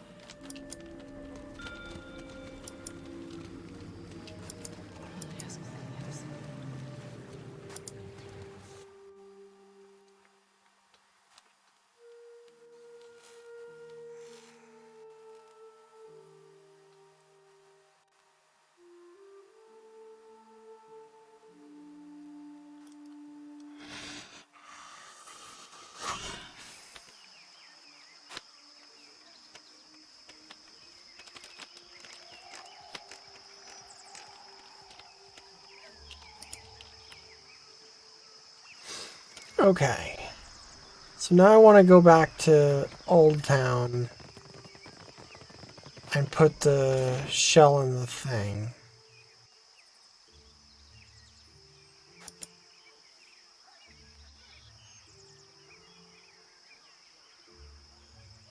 Oh.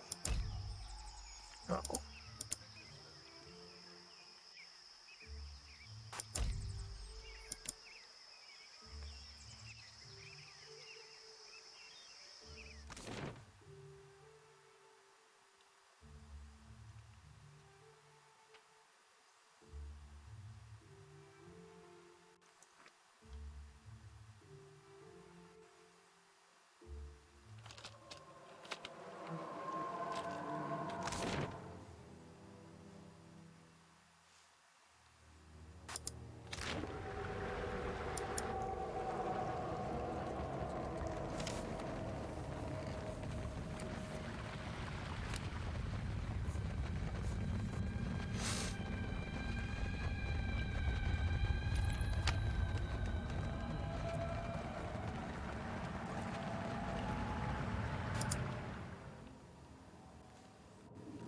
Down the cavern.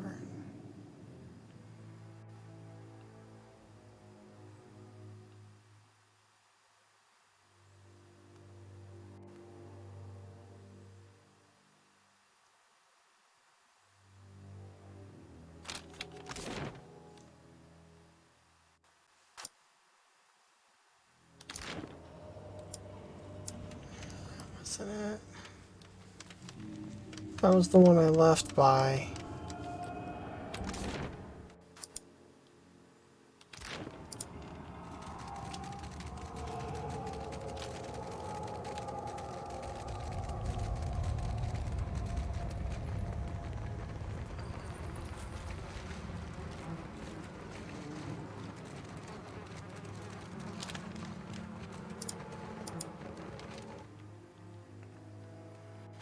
Where was this fucking temple?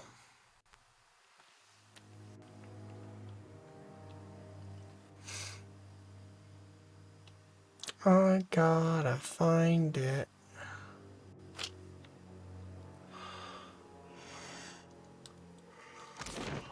Before I fall asleep.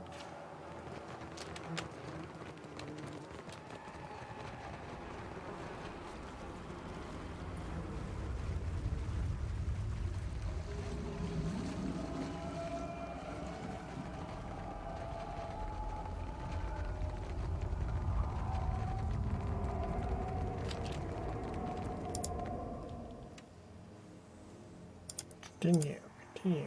Place the conch in one hand.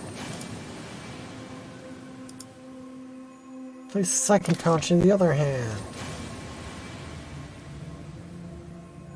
The shell slides brilliantly into place, glowing as brilliantly as its twin. A counterpoint melody rises from it. You watch as the wall panel slinks into the floor.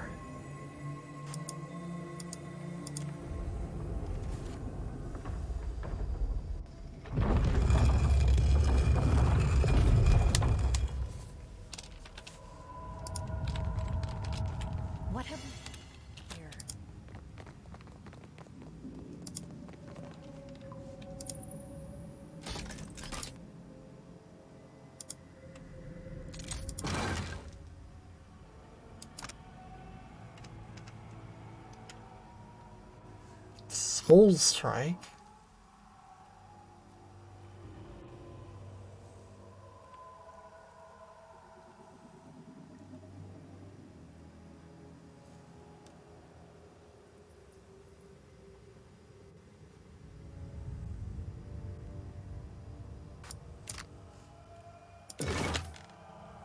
It shall open to me.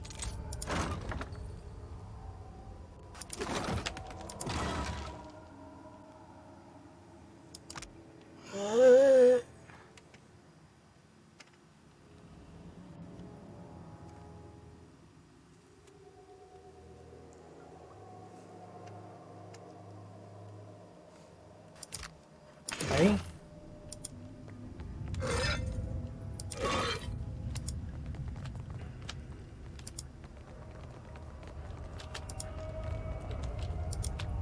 All right. So that's that.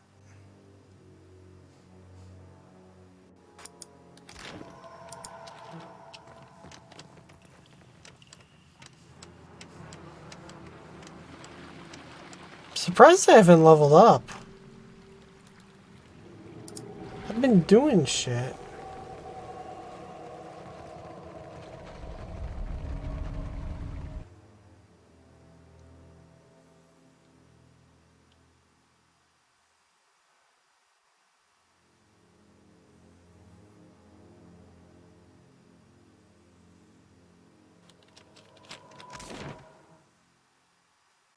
Damn it, this is not where I want it to be.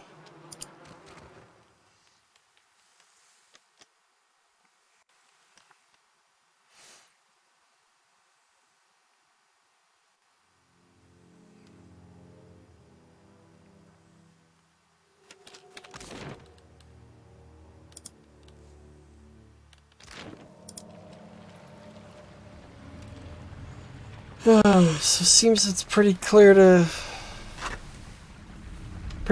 and pretty safe to say that I won't be getting 200 viewers this year.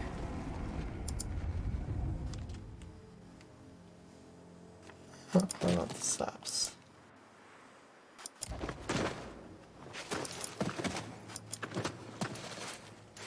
You've done that before. It's a shame. I was really hoping to get more followers, but what can you do?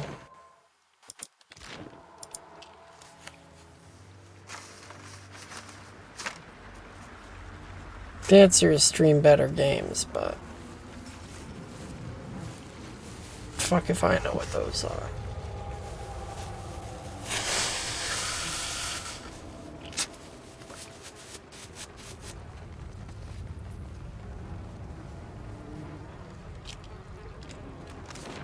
And I ain't gonna play PvP shit.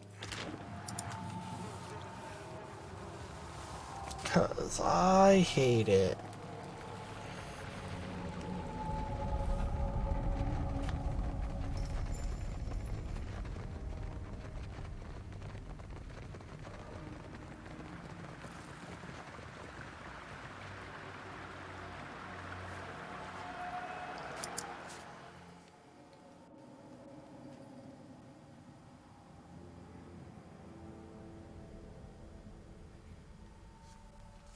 Walk down the cavern.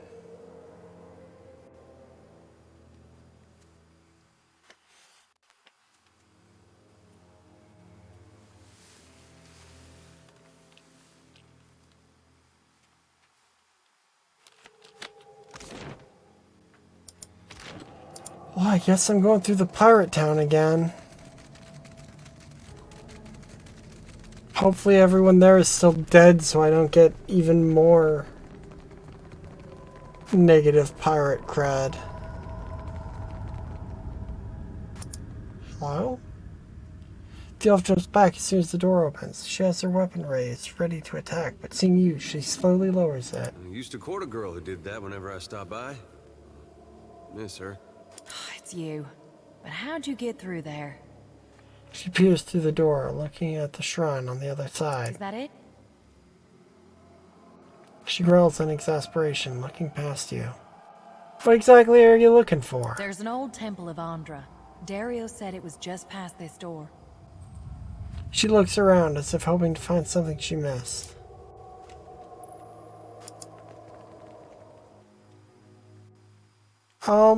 Good luck. I already looted it.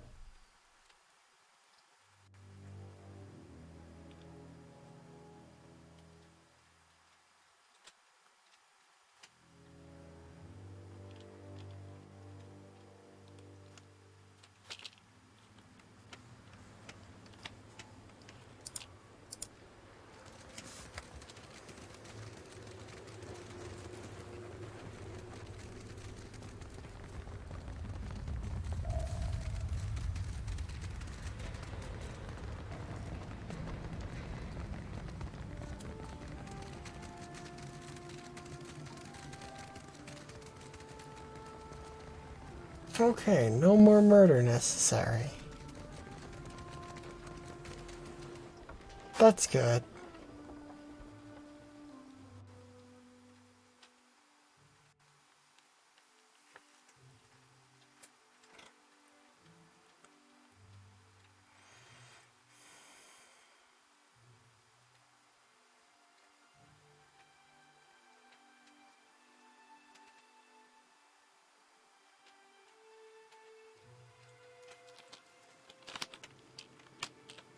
I shall make it so.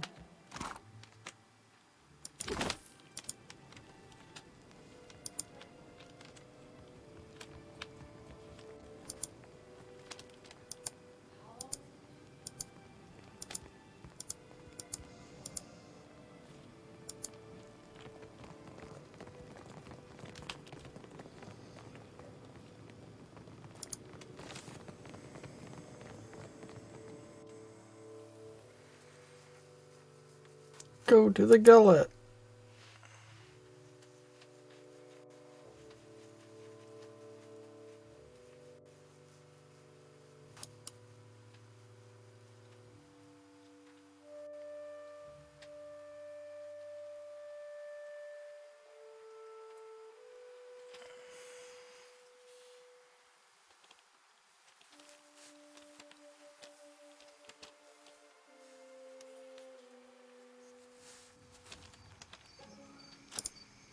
Right, and out of this place.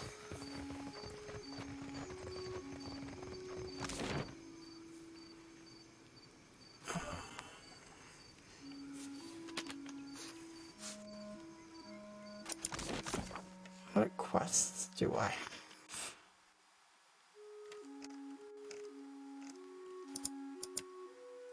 Songo.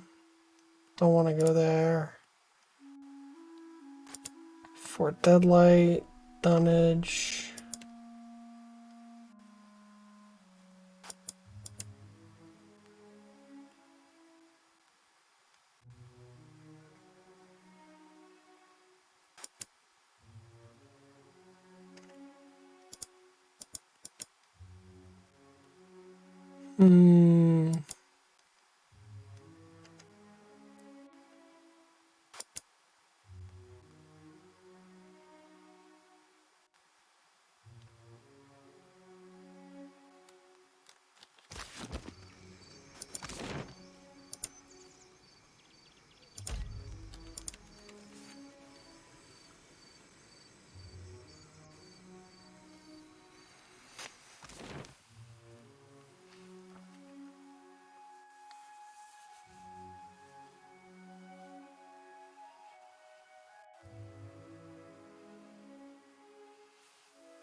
Hey, guy. Your coming is a favorable omen already.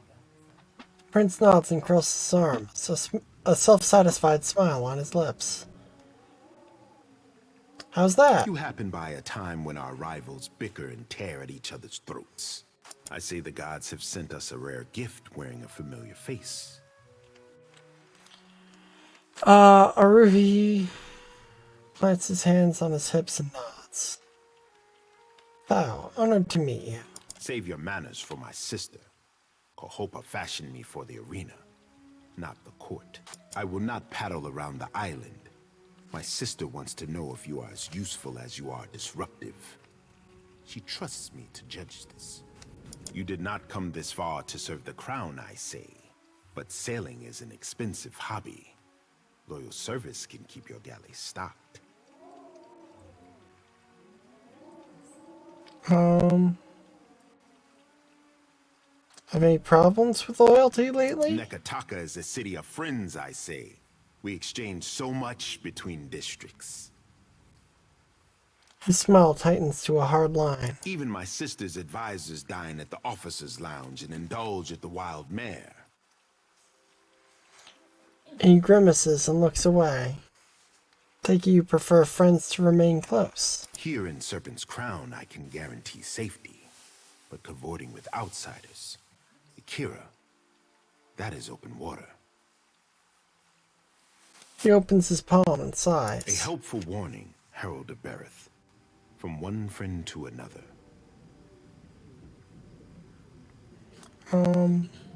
May I speak with the queen? I am Onikaza's shield. For a time, let it suffice that we speak with the same authority. What loyal service do you have in mind? My sister keeps a tight grip on Neketaka, but the filth of it drips down her palm and into the gullet. He opens his hand for emphasis and wipes it across his shoulder. You have some knowledge of Neketaka already. They say you have explored the city beneath the city. His brow arches. Under our noses, I say, do foreigners smuggle contraband and pay the Rapau for their silence? How do they avoid the inspectors? Who is responsible? This cannot have gone unseen by all. Prince crosses his arms and frowns. Principally, you're smuggling cargo via the Undercroft. Undercroft. A darker, more fetid layer of Neketaka, I say. He cradles his chin in his palm, looking off into the distance. Onikaza and I are the mind and heart of the city, but the bowels, these we cannot reach. At least Delver's Row is a stable target. The Crown has time to decide the next steps. What do you plan on doing about Delver's Row? I learned in the arena never to underestimate an advantage. For now, it is enough that I know where they bring in goods. Water Shapers are helping pirates bring in ships. I had my suspicions, but I had no wish to see them confirmed. He winces and looks away. When it comes to the dignity of the guild, the Crown can compromise nothing. Onikaza will see their leadership disciplined, I say. She better keep her Water Shapers on a tighter leash. Akira, and if we enjoyed less interesting times, I say she would. Onikaza and I both expect more from the guild, I say. She will not be pleased. He shakes his head and sighs. Akira, but at least you returned to me in one piece. You are not the first agent I sent to the gullet, but you are the first to return. He grins in spite of himself and claps you on the shoulder. I cannot say that I desire to send you to worse places than the gullet, but... Speak on. I'd like to make a good impression with Onikaza. Akira, I like a woman who works for her prize. Does the name Ukaizo mean anything to you? An old mosaic below the city depicted Ukaizo. Akira, then the city's bowel hides more than I credit. He thumbs his chin and nods. Ukaizo was the home of the Huana before cataclysm and destruction wiped the island from the Deadfire. That is the story. Story or no, I make no secret that we search for Ukaizo. He studies you, allowing his words to sink in. Aye, along with every other bare-masked, bilge-brained treasure hunter twixt here and Old Valia. I've known sand crabs with a firmer grasp of a Darren, I say. He furrows his brow at Seraphim. Our tribes are spread across many isles, but it is Ukaizo which binds us. Ukaizo, and the knowledge that we must return. To that end, a local cartographer secured a lead. A breadcrumb to a breadcrumb, I say. I sent an expedition to Matario Cozy, one of the Sanctuary Isles. They were to retrieve evidence of our lost homeland. They have yet to return. Sanctuary Isles? They were sites where our ancestors grouped in terms of crisis. Constants in changing seas. You have the cartographer Atepo to thank. He wanders the Western Shrine if you would know more. He makes a dismissive wave towards the door. How has the island remained hidden all this time? The question for those with years to gather reeds and scribe their thoughts. He smooths back his hair and sighs. It might be that someone or something on the island does not wish to be found. In better times than these, I would have been happy to oblige. Shall I expect resistance? The trading companies would not have thought to look for Matario Cozy, but now they are vultures to carrion. I do not doubt that our rivals race for the same thing, all while we fall behind. He sighs. What makes you think that Matario Cozy contains evidence of Ukaizo? The Sanctuary Isles give comfort and guidance to sailors on the long journey home. Okay. I am hoping the island can remember its purpose and return us to the home we lost. No further questions. Akira, then you are ready to depart? There won't be a stone unturned when I'm done with it. Before you go. He lowers his tone and glances to his left and right. That did seem like too nice a way to end it. The expedition. I have reason to believe they will not be returning to Neketaka. Go on. We found this at the palace doorstep, cut from the robe of the expedition leader. He reaches into his pocket and draws forth a wad of red-stained bark cloth. One mystery heaped on another, I say. He drags his thumb over the cloth and frowns to himself. Let me see that. I might be able to learn something from it. Nodding, he relinquishes the scrap. A fragment of essence clings to the fabric like a thread woven too tightly to be unraveled. Trees tower above you and ropey vines stretch like tentacles across marshy ruin. It takes all of your strength to trudge through the hip-deep water. You glance over your shoulder, but the women and men of your company aren't there. Then a shape moves off in the distance. You draw your weapon, feeling now more alone than ever. The vision departs, leaving you with a deep pit in your stomach and a phantom sensation that nothing has gone as it should have. The prince regards you expectantly.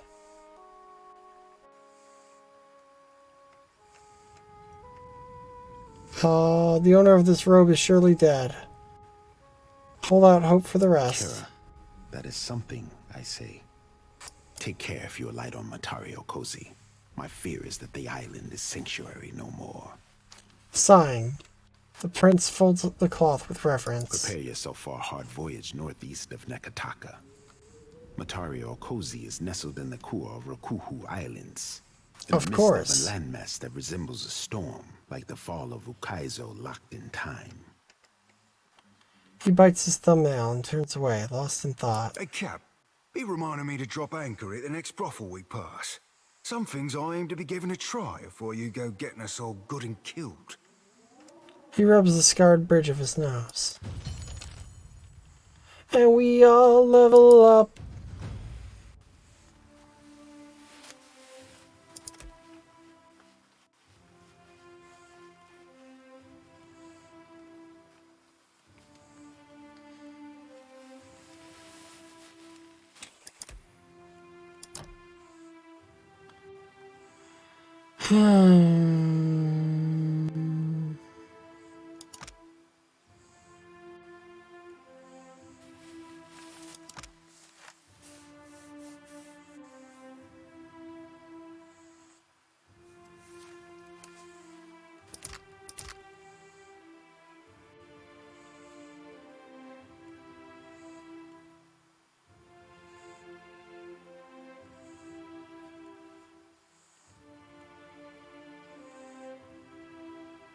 Two weapon style.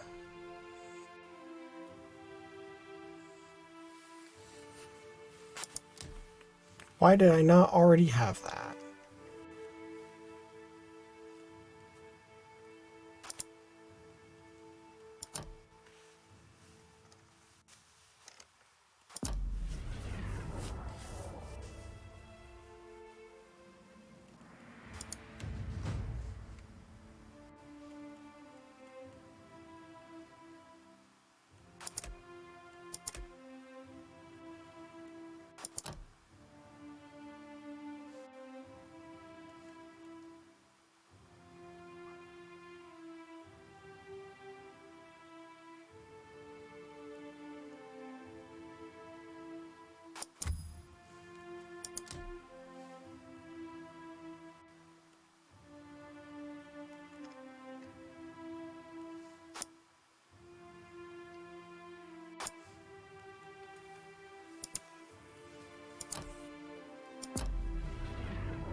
Increases the ability to cast ranged spells over long distances. 20 ranged spells.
Fuck, what weapons do you need?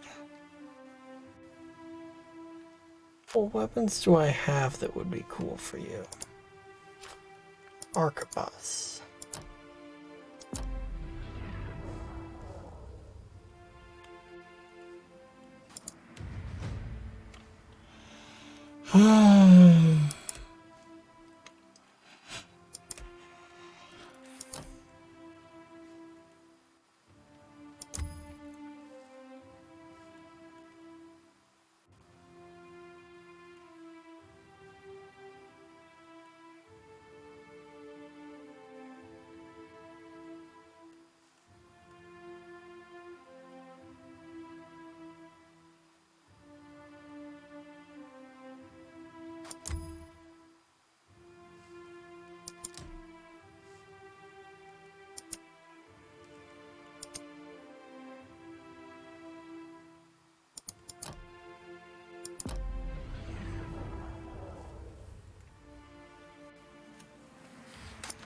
Yes?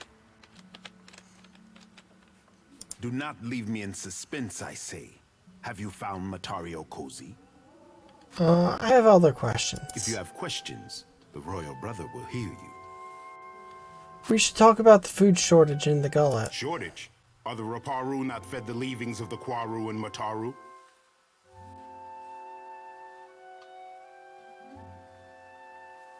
Gullet is in a poor state. There's little enough to go around. Sighing, he presses his palms together and nods. It is no wonder how Delver's Row won the love of my people, I say, by feeding them when we could not. Find us solutions instead of old problems, I say. The Raparu need their queen. Won't she step in? Ikira, for what would she sit on her hands if she had the time? or the resources.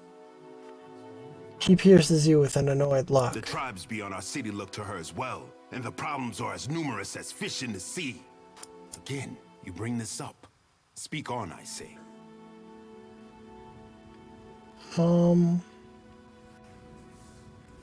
Well, unfortunately, I don't have a solution other than just give them more food, which apparently is not an option. If you have more to say, I am not above listening. Alright, farewell.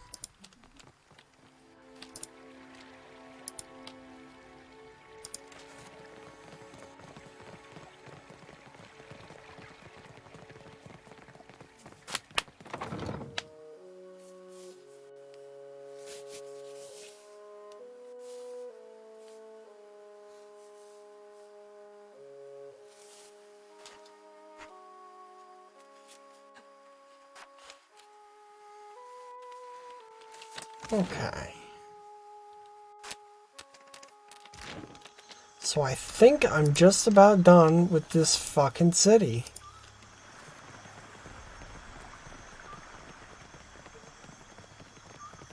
I think I'm going to leave this fucking place.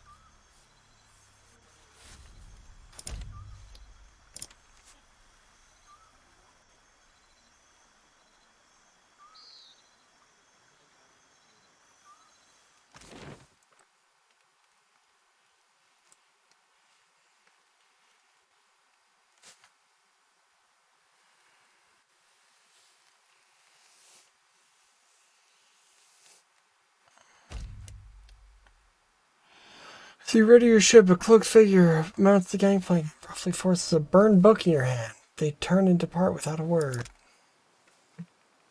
Binding of this tome reeks of smoke. What few pages remain are crinkled and black. Based on the few chapter headers that survived the fire damage, this might have been a book of antiquated laws. Now it's nothing more than a charred relic of authority. You crack the spine of the old book, revealing blackened pages of dense, illegible text. The words recede into the shadows the longer you focus on them. Suddenly, the page widens to eclipse the world around you. A dark void stretches out on all sides. The air full of choking fumes that carry dying embers and curling flakes of ash. Hello? Is anyone there?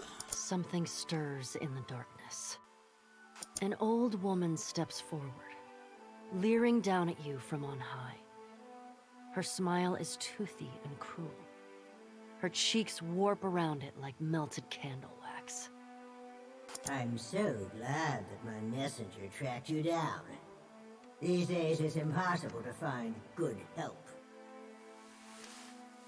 My lady? Before you draw your weapon, know that these proceedings are under a banner of peace. If this was a trap, it would have already closed around you. Uh-huh. While Bareth whispers in one ear and Eothas shouts in the other, I thought you could use a more seasoned perspective to drown out the noise. I'm intrigued. Let's talk. Don't you find it unusual how open and accessible my siblings have made themselves? After millennia of subdued whispers, now they practically scream their intentions. And isn't it strange how we never bicker unless a mortal is watching? Is it? You tell me. I would never deny that our pantheon is emotional, willful, and prone to overreaction. But we didn't get this far arguing over minutiae. Okay. If we still possessed our glorious titans, my siblings and I would have put an end to Eothas and his rampage by now. While we are powerless to stop him, some of my kin wish to observe how mortals respond to this threat. They think it will shine a light on the value of our patronage. Have we raised you well enough to be self-sufficient? Or must we return to Eora and impose some corrective measures? And if we prove ourselves, what then? What indeed? That would depend on which of us you ask. A cross-section of society has converged on the Deadfire. Some of my kin are of an opinion that we are meant to judge mortals on the basis of their performance, while the rest of us have already made up our minds on the matter. So why do I get the feeling you're trying to convince me of something? Judge for yourself. But I think you'll find my intentions are more straightforward than you think. When we ascended to godhood, we did so to provide for a savage people. Our goal was to craft a society whose values were made to last. Perhaps even a society that had no need of us. A naive fallacy, but one that inspired my optimistic, misguided kin. How you and your allies counter this threat will demonstrate whether you are competent enough to guide your own destinies, or if we need to revise our strategy. Okay. The soft-hearted among us are counting on you to win this existential wager. No doubt, Eothas shares their sympathies. I do not. We exist to rule over mortals. Nothing can change that. So now you know the truth. I assume you have questions. Why did you choose to confide in me? Whether knowingly or unintentionally, you seem to find yourself on the vanguard of change. Mortals like you come but once in a lifetime. Some would react poorly if I stripped mortals of their freedom without giving them a chance to plead their case. You have the honor of standing tall as their advocate. Before I return to Eora and assume my position as your deserving tyrant, you have this opportunity to prove me wrong. To demonstrate whether or not mortals are responsible enough to claim their future. You speak as if we don't have a chance. You speak as if you do. Mortals have precious little time to decide for themselves. Will they stand together as one, or swallow their pride and bend the knee? I have every confidence that you will disappoint us. Once my position is upheld, the undecided among the gods will embrace my plan. The gods think my actions can prove their point about mortal society? Prove it or disprove it, yes. I never agreed to this arrangement, but if your example demonstrates mortal ineptitude, as I trust it will, then I can make the plan serve me. An assertive minority of gods believe that your choices will prove the value of their wild optimism. As if mortal collaboration and ingenuity are endorsements of our leadership. Then there are those of us who know better, who are not so easily convinced. Kith are vulnerable, unless they submit to the destiny we chart for them.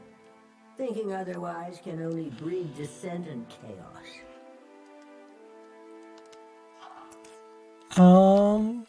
Has your opinion on mortals changed at all? Nothing you've done has tarnished it utterly beyond repair. You may congratulate yourself on that much, at least. Tell me about this enlightened society you once wanted. It was an ambitious plan, our utopia. Perhaps too ambitious. We ascended to power, responding to a need inadequately satisfied. Assuming these roles gave us the authority to mold Eora over time, to influence you and lay the groundwork for a society yet to come. On the outset of the plan, some believed that mortals would outgrow us, as if that was a favorable outcome.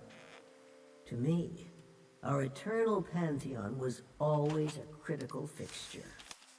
Eothas was one of those who supported mortals, while I have always been their most vocal critic.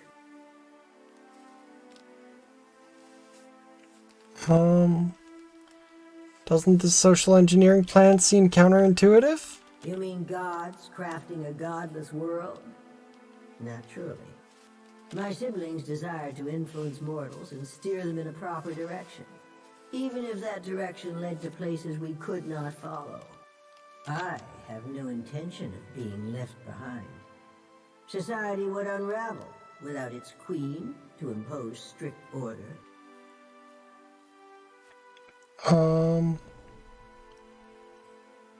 How would you even how would you have even recognized that ideal society?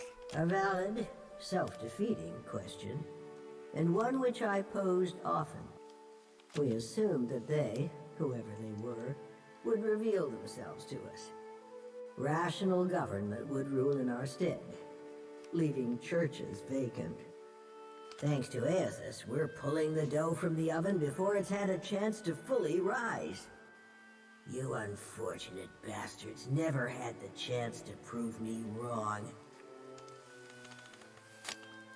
Back to my other questions. You've learned much already. Only ask if you are ready for the truth.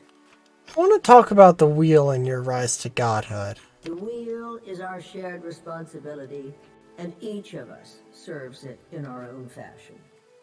I am the axle upon which the gods balance their power. Eothas keeps the wheel in motion.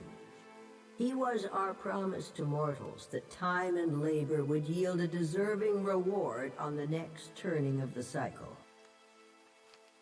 How did the Eothas become gods? At the height of our power, we recognized the potential of the soul.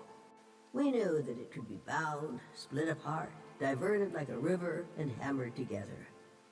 Hammering was trivial.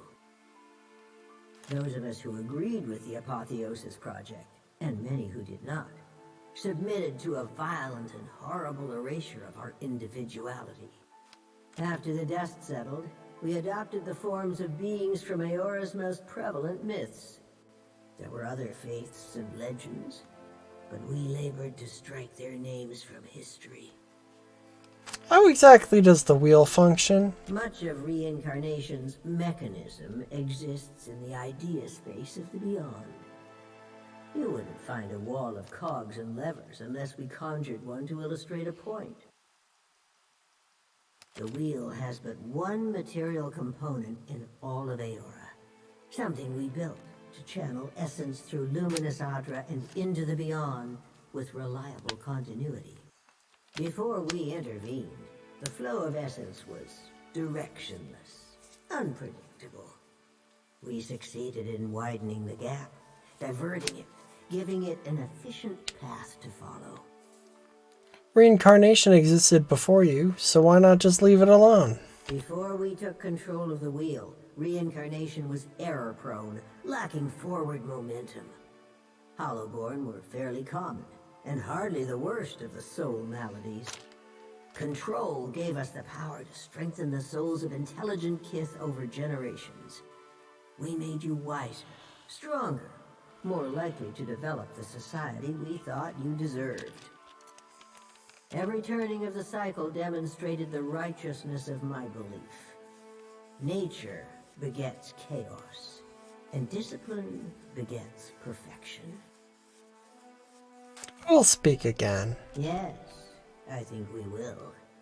This is not the end of our discussion. You know how to find your way back to this place. Wotica nods stiffly. You feel her presence drift as a breeze, rustling as it goes.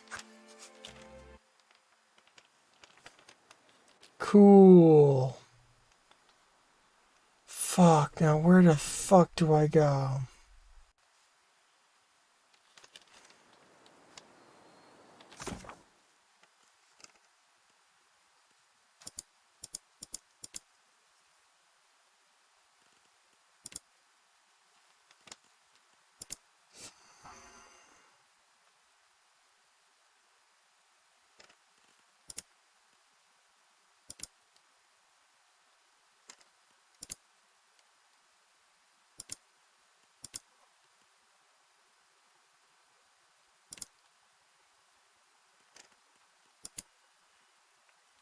So many quests.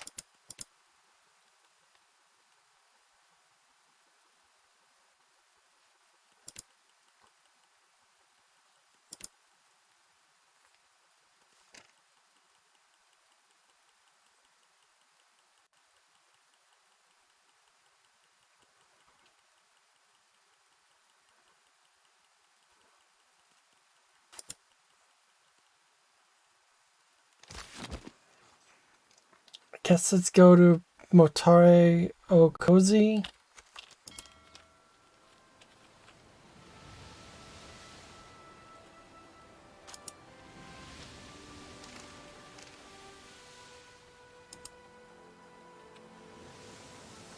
This is officially as far as I've ever gotten in this game. Because last time I played on my own, I got to the point where the world opens up and I just went,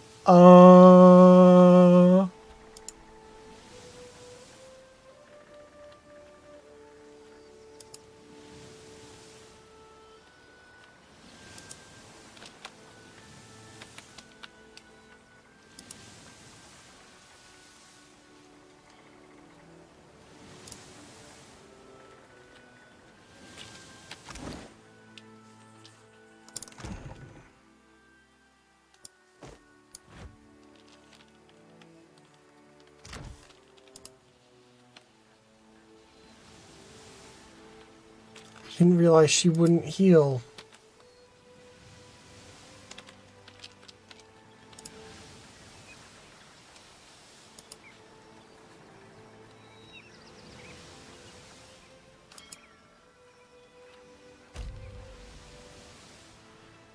On the deck of your ship, when you turn, crew turns their attention towards you. Stand astride the stern castle, gazing across the deck of the Defiant. Out of the sea beyond, when Venizzi approaches.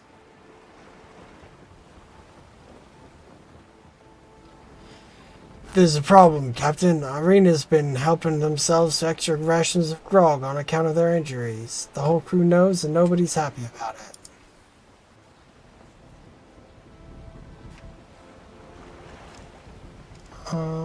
Ask Irina about the situation. You locate Irina below decks and demand to know why the sailor took extra grog. By way of answer, Irina unwraps the bandages from around her wound, displaying the ragged red flesh and purple skin. It hurts worse than anything, Captain. Drink's the only thing that makes it bearable. Let's go deal with this.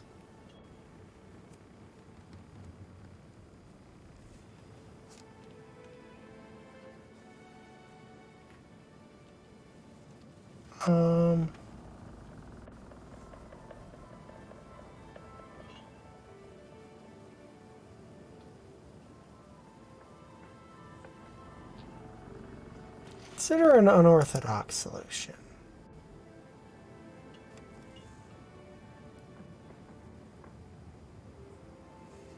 Consider. Arena's had extra grog, the rest of the crew deserves the same. See that all hands receive extra rations.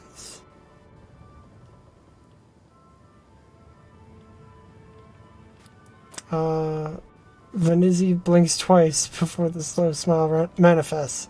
Yes, Captain. I'll tell them to report to the grog barrel when they're off duty.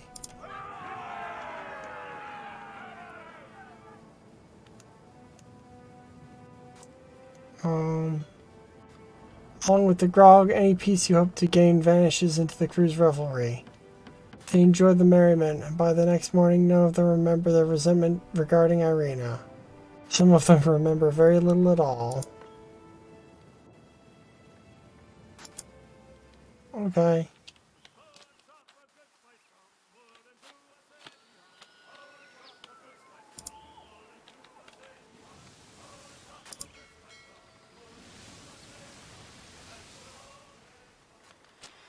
Found in an abandoned dhow, half buried in the sand. Wind whistles through a gaping hole in its hull, making the sun-bleached wood creak and moan. Unopened cargo crates lie scattered around the wreckage. Sift through the wreckage. Okay. Free cannon.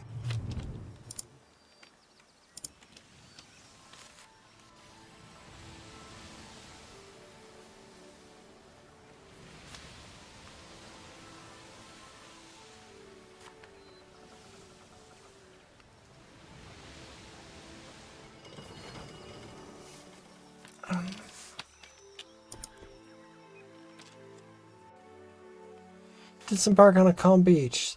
Thick tree line ahead separates you from the deeper jungle.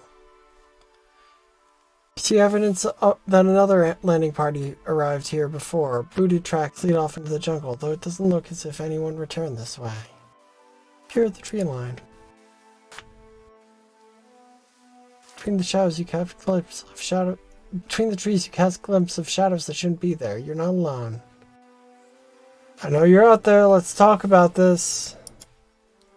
Several Huana warriors, decorated with the face paint of Wahaki, calmly emerge from the tree line. Tall warrior separates you from the fold and pauses, giving you a severe look before approaching. Okay, that bodes well.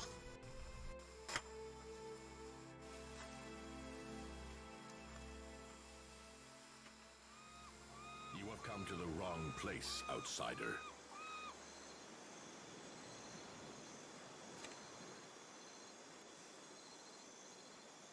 The Wahaki warrior clutches his weapon and stares you down.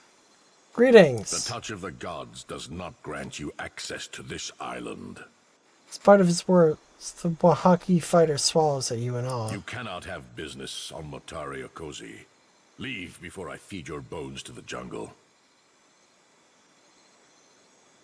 Come for knowledge and take nothing but memories. This is no library, Outlander.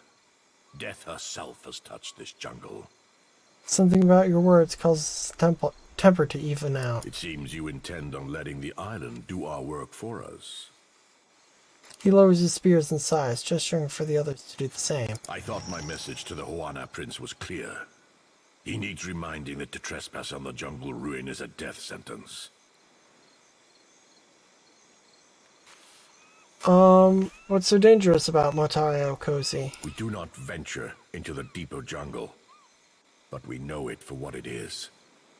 A place where nature has gone mad. He lets the silence drag on until the point has its deserving emphasis. It is not for me to explain the tales of our people, but I warn you to keep your distance. Motare Okozi has claimed more lives than you would guess. Let's have it. How many? Imagine a number. It is more, I say. Okay. This island soured in an age when tribes were vulnerable and separated from their kin. It grew teeth where none had sprouted before. Imagine the feast laid out for an opportunistic glutton. I'm looking for a lost expedition and knowledge on the island of Ukaiza. He shows a guarded look with the other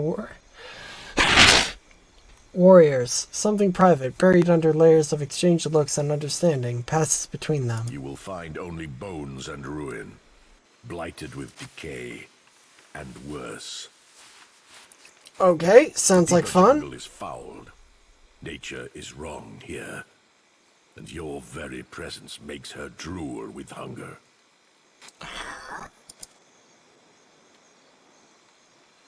Balta holds in silence, but his stare is full of warning. Why do the Wahaki protect this island? You did not come here to learn our history, and I do not share our secrets with outsider filth. He sucks a bead of moisture from his upper lip, holding his unblinking attention on you. So can I leave now? You have done nothing to earn the trust of the Wahaki. I cannot look into the eyes of my chieftain and explain to her why I let you go into the jungle. His eyes narrow, his grip on his weapon tightening. Better for us both if I killed you now. We will give your body to the sea with all the rights that a worthy foe deserves. An outsider can expect no greater honor.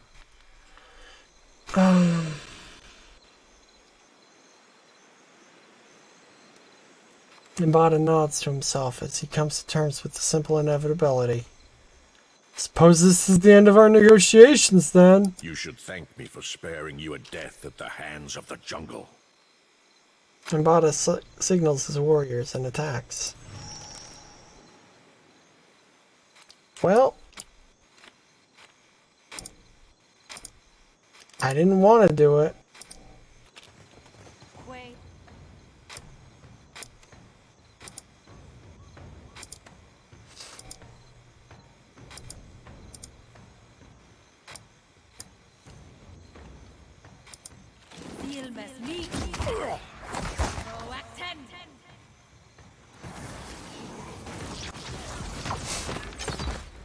Wait, no, that's not it.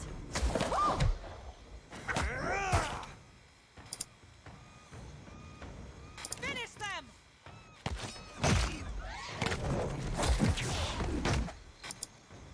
Oh! Yeah! Fucked that up, didn't I? Didn't want to do it, dude. We could have been buds. Overrode this missive at the walkie ambush party leads to deep indentations on the apartment. Another Outlander ships. This makes 3. Your warning to the prince only whetted his appetite, as I told you it would. Better the trespassers to die on the beach than meet her ladyship inland. Finish the job this time, or I will find a warrior better suited.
Travel to the ruins.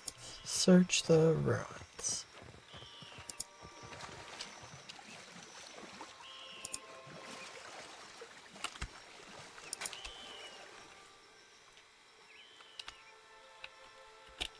Let us end this! Spot on.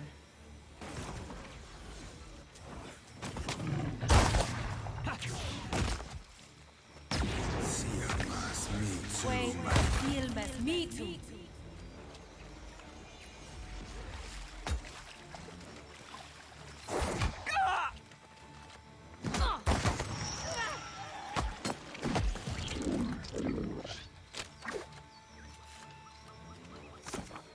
Addendum added. The last sanctuary.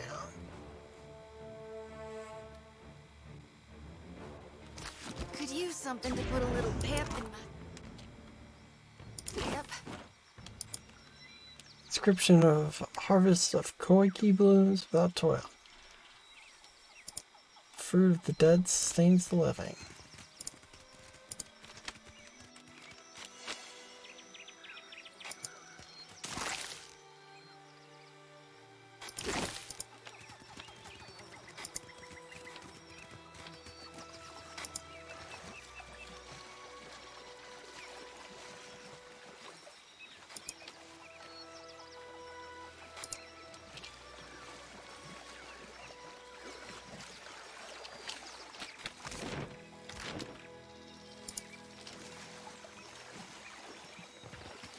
I feel so bad for them and their boots.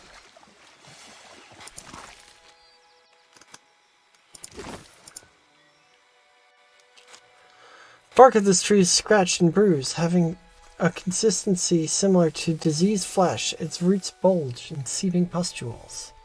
Study the tree, see if it is beyond healing. Bark bulges with rancid sap.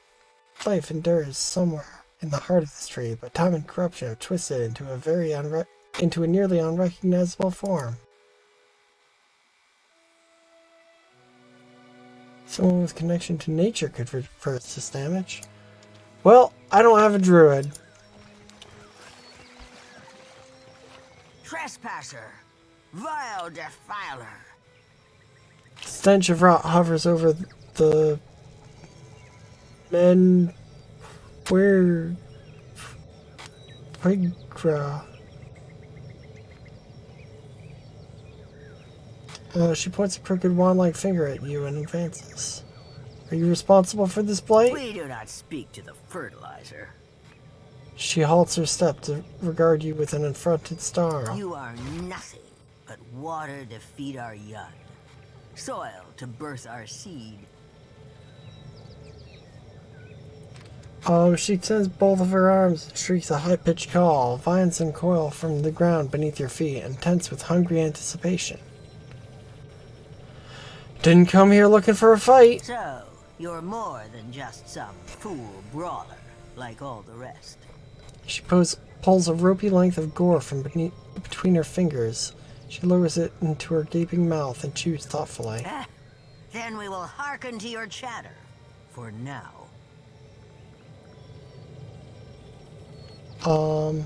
She narrows her eyes and waits, swaying like a willow and rubbing her dry fingers together like kindling. Your lands are blighted, and your mind as well. Is it possible to heal you? You are blind to the harmony of our grove, Outlander. We are perfection. You are the only infestation here. You forget yourself. There's a wrongness on this island, and it deserves to be set right. She bares her teeth and takes a combative step forward. Her foot sinks into the mud. She pries it up with a wet, sucking sound. She blinks down the rotted earth. We look out on our garden and see green, bounty, life. The oldest cycle made healthy after the blight of Ukaizo's fall. Is this not so? Perhaps once, not any longer.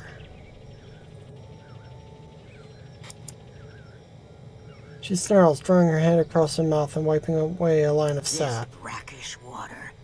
I have rooted here for centuries, and I recognize nothing. Her spindly arms fall to her side with the sound of splintering wood. The grove does not die. No, it lives in death. You can live again if I restore your Adra pillar. You can do this. She narrows her eyes and weighs the matter, nodding slowly to herself. We feel a weight of souls about you, Watcher. If you can save the grove, then do it. She points a bony finger to her tree and the Adra pillar nestled amongst its trunk.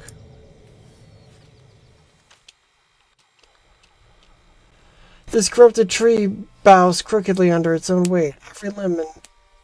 Every limb drips with sick, putrid sap. Its vines have entangled the tip of an Adra pillar and seems to be infesting it with the same rot that permeates the surrounding jungle. Investigate the corruption closer. Shift aside the leaves and vines, poking your fingers into an ooze-filled knothole. The sap running down the bark is both hot and uncommonly sticky.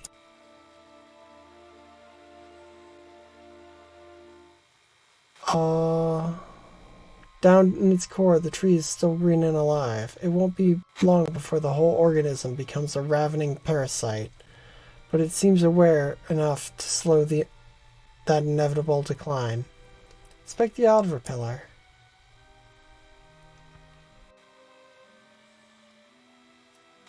Its surface is pitted and slick with sap, though the pillar still connects to the wheel. The tree has adapted to feed its roots by draining raw essence. Giving the tree enough essence to sustain itself would put an end to this parasitic connection. Feed the tree enough soul essence to heal itself. Reach out and touch the surface of the Adra, wiping away a line of sap. The ambient soul essence responds at once, bubbling up to the surface and feeding the roots of the tree in response to your will. Hear a sound like a rock splitting in half. Dark sap oozes from the cracks between the bark, sizzling where it touches the ground. A creaking wood follows as vibrant color slowly eases up the roots of the healthy tree. The Mengpara turns to you and blinks with surprise, her vision sharper and more focused than before. That thing I was, she is no more. But I carry enough of her to know the meaning of gratitude. Thank you. I collected a small hoard of trinkets from visitors. We have no need of these trophies.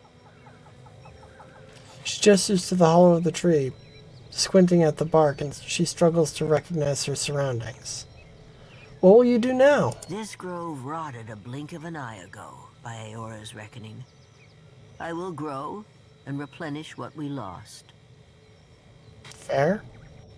She sighs, surveying the jungle and taking the enormity of her task. Taming it will be a chore, but there is time. Farewell. More of my daughters may yet roam this jungle, with my poison coursing through their roots. She looks at the tree line with sorrow. I cannot stop them from bringing you harm, and I will not punish you for bringing them rest. Her sigh sends a rustle through the surrounding leaves.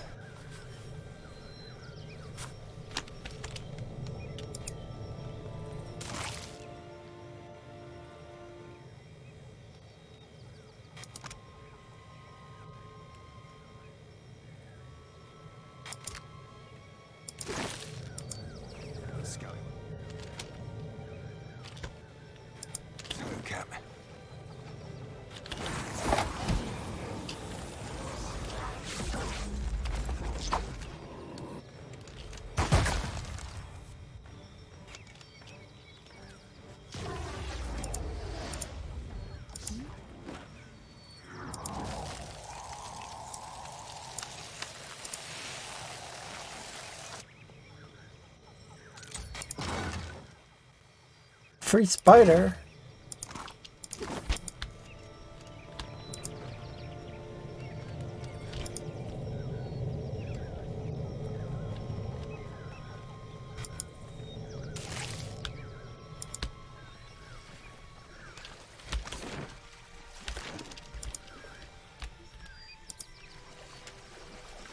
Okay.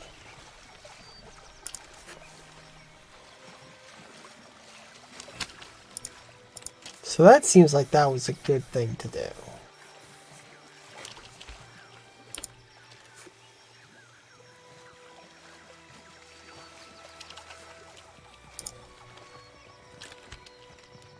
Never seen anything so pretty in my life. Soul flits about in a hasty panic burst. Eases closer to you with anticipation. Read the soul. They laughed at your hours studying the runic script of the ancient Huana, but here you are, poring over gold inscriptions while they scratch their heads.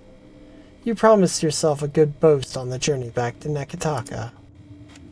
No one believes the Huana could have forged a device like the Golden Wheel, but you stay silent on the matter. The Anguithans built more for function than beauty, and this is art. Rotating the disc and pressing panels you had so engrossed that you mistakenly entered the wrong combination. Slit open in the disc, discharging a gas that brought you to your knees, coughing loud enough to summon a creature whose shape you barely perceived through your eyes of pain. Boasting would have to wait. Emitting a palpable relief, the essence drifts into Jodi's lantern.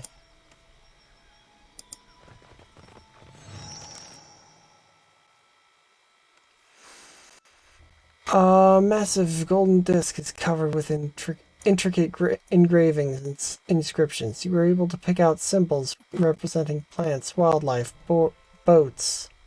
There's no discernible order or meaning to their configuration. Study the engravings. Look for a pattern. Vaguely see how different points of the engravings seem to match up, forming a coherent shape in spite of being situated on opposite sides of the carving. A depression in the ring resembles a control panel, which could be used to manipulate the moving parts of the disc, though it is missing something. Attempt to decipher the disc with the golden wheel you possess. Hold the outer ring up to the control panel, but it still requires an inner ring to make the mechanism function. Read the main inscription. To all wayward kin, far from family shores, let this chart point the way home, that your tribe may welcome you open-armed. Engravings, remember what the dead forget. Take comfort in this sanctuary, read its teachings, and let knowledge guide the hand that turns the wheels.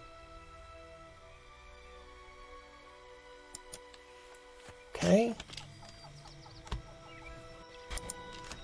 So I need another thing.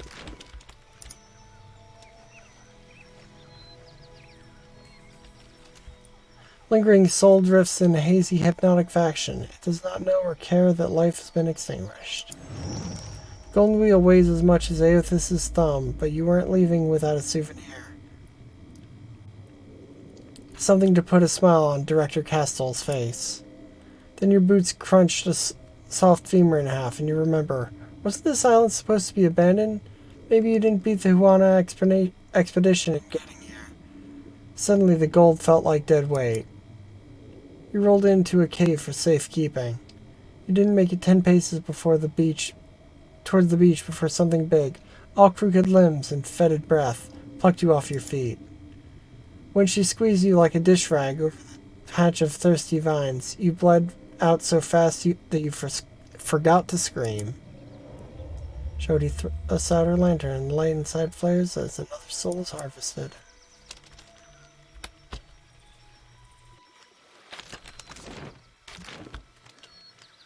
Okay.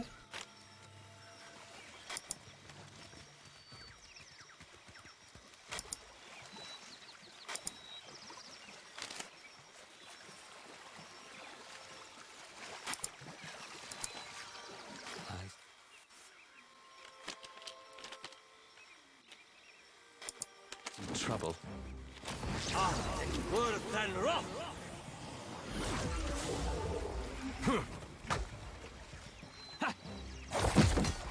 Come on, me. Do something. Hey, whose side are you on?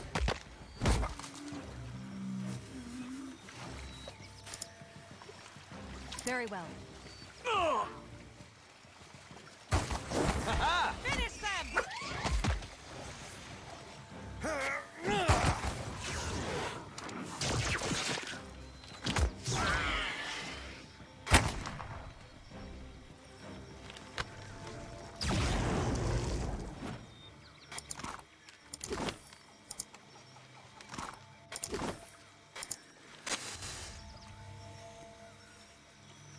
Fragment of the soul vibrates with a sense of deep worry and hesitation. As you draw closer, it drifts towards you with a sense of blind urgency. You pant with exertion as you flee, clutching an ornate golden ring with both hands. The hip-deep water slows your frenzied escape, but you persist with some tattered memory of hope. A pained shriek rings out from the jungle. You turn back, distracted, and manage to run headlong into a towering form. The creature swivels its attention down at you. She plucks you with a bony talon like she would a doll, and through a haze of disorientation, you make out her pitted face and milk-white eyes. Cackling, she snatches the golden ring and hangs it on the branch of a tall, gnarled tree. She tells you of the awful fate you'll suffer, feeding your grove, watering your children, but makes it all sound like an honor. You wish you could believe her. The vision disperses in a cloud of pain and confusion. Shodi lures the soul into its steps.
The golden disc faces the sky, motionless and silent. Slide the golden wheels into the control panel. Rings settle into place, fitting neatly all around the silver central axis. The outer ring is inscribed with passages in a Huana runic language. 4 symbols decorate the inner wheel. They show pillars of luminous aura, the native Kawiki fruit, a depiction of the Huana water-shaping art, and a lovingly engraved island. The way these inscriptions align suggests a relationship between the two. Something about the island catches your attention. The runes surrounding it are particularly elaborate, and every measurement uses it as a point of origin. Itsukaizo. A set of dots on the inscribed panel of the outer ring suggests it should be rotated in a sequence, starting with 1 and ending in 4. Rotate the wheel into the first configuration.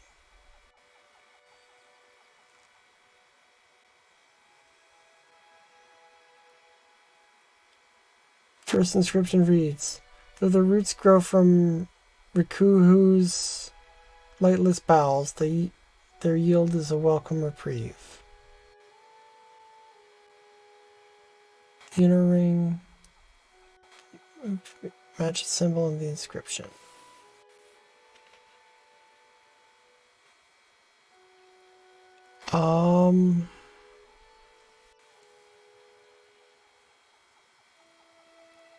Wiki fruit?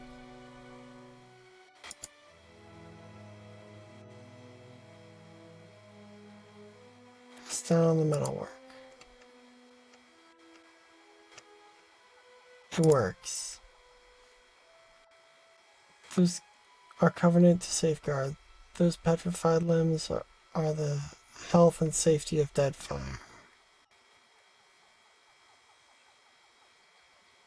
Sadra?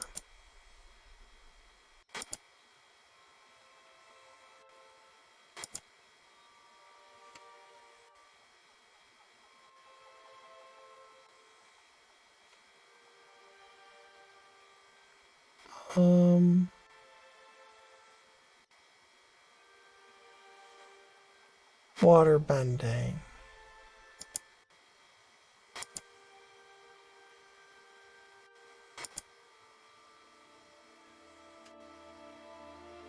Our origin, our destination, our home. Wherever we go, she's on the horizon.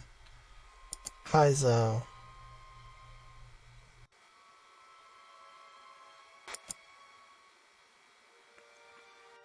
Manipulating the control panel has rotated the rings of the massive inner disc into a new configuration, one that lines up with neat precision.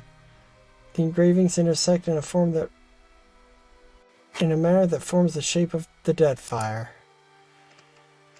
The emerging image is not exactly a map, but an index of islands and coordinates organized in relation to each other. You recognize several of the cities located as containing nothing but open water.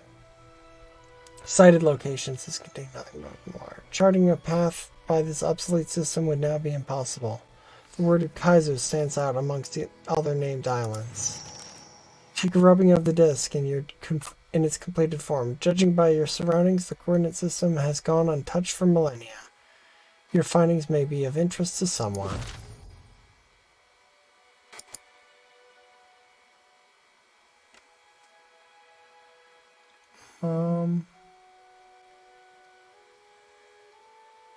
Take the rubbing of the disc in its complete form. Whether or not this treasure should be available to just anyone who happens by is another matter. The gold rings are resolutely locked in place. Leave the disc intact and step away. I'm not gonna destroy artifacts.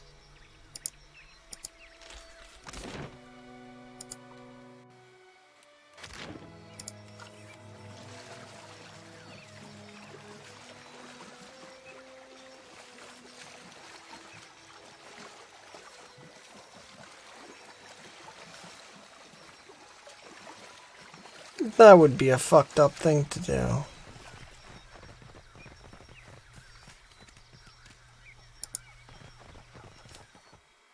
Okay.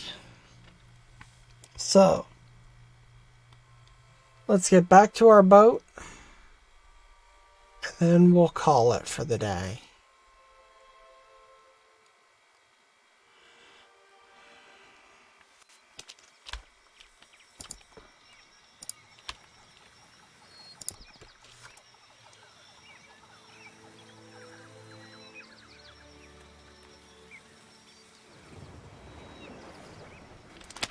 So thank you for watching, y'all. I love you very much.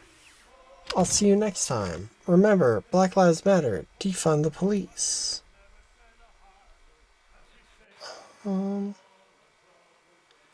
Bye-bye!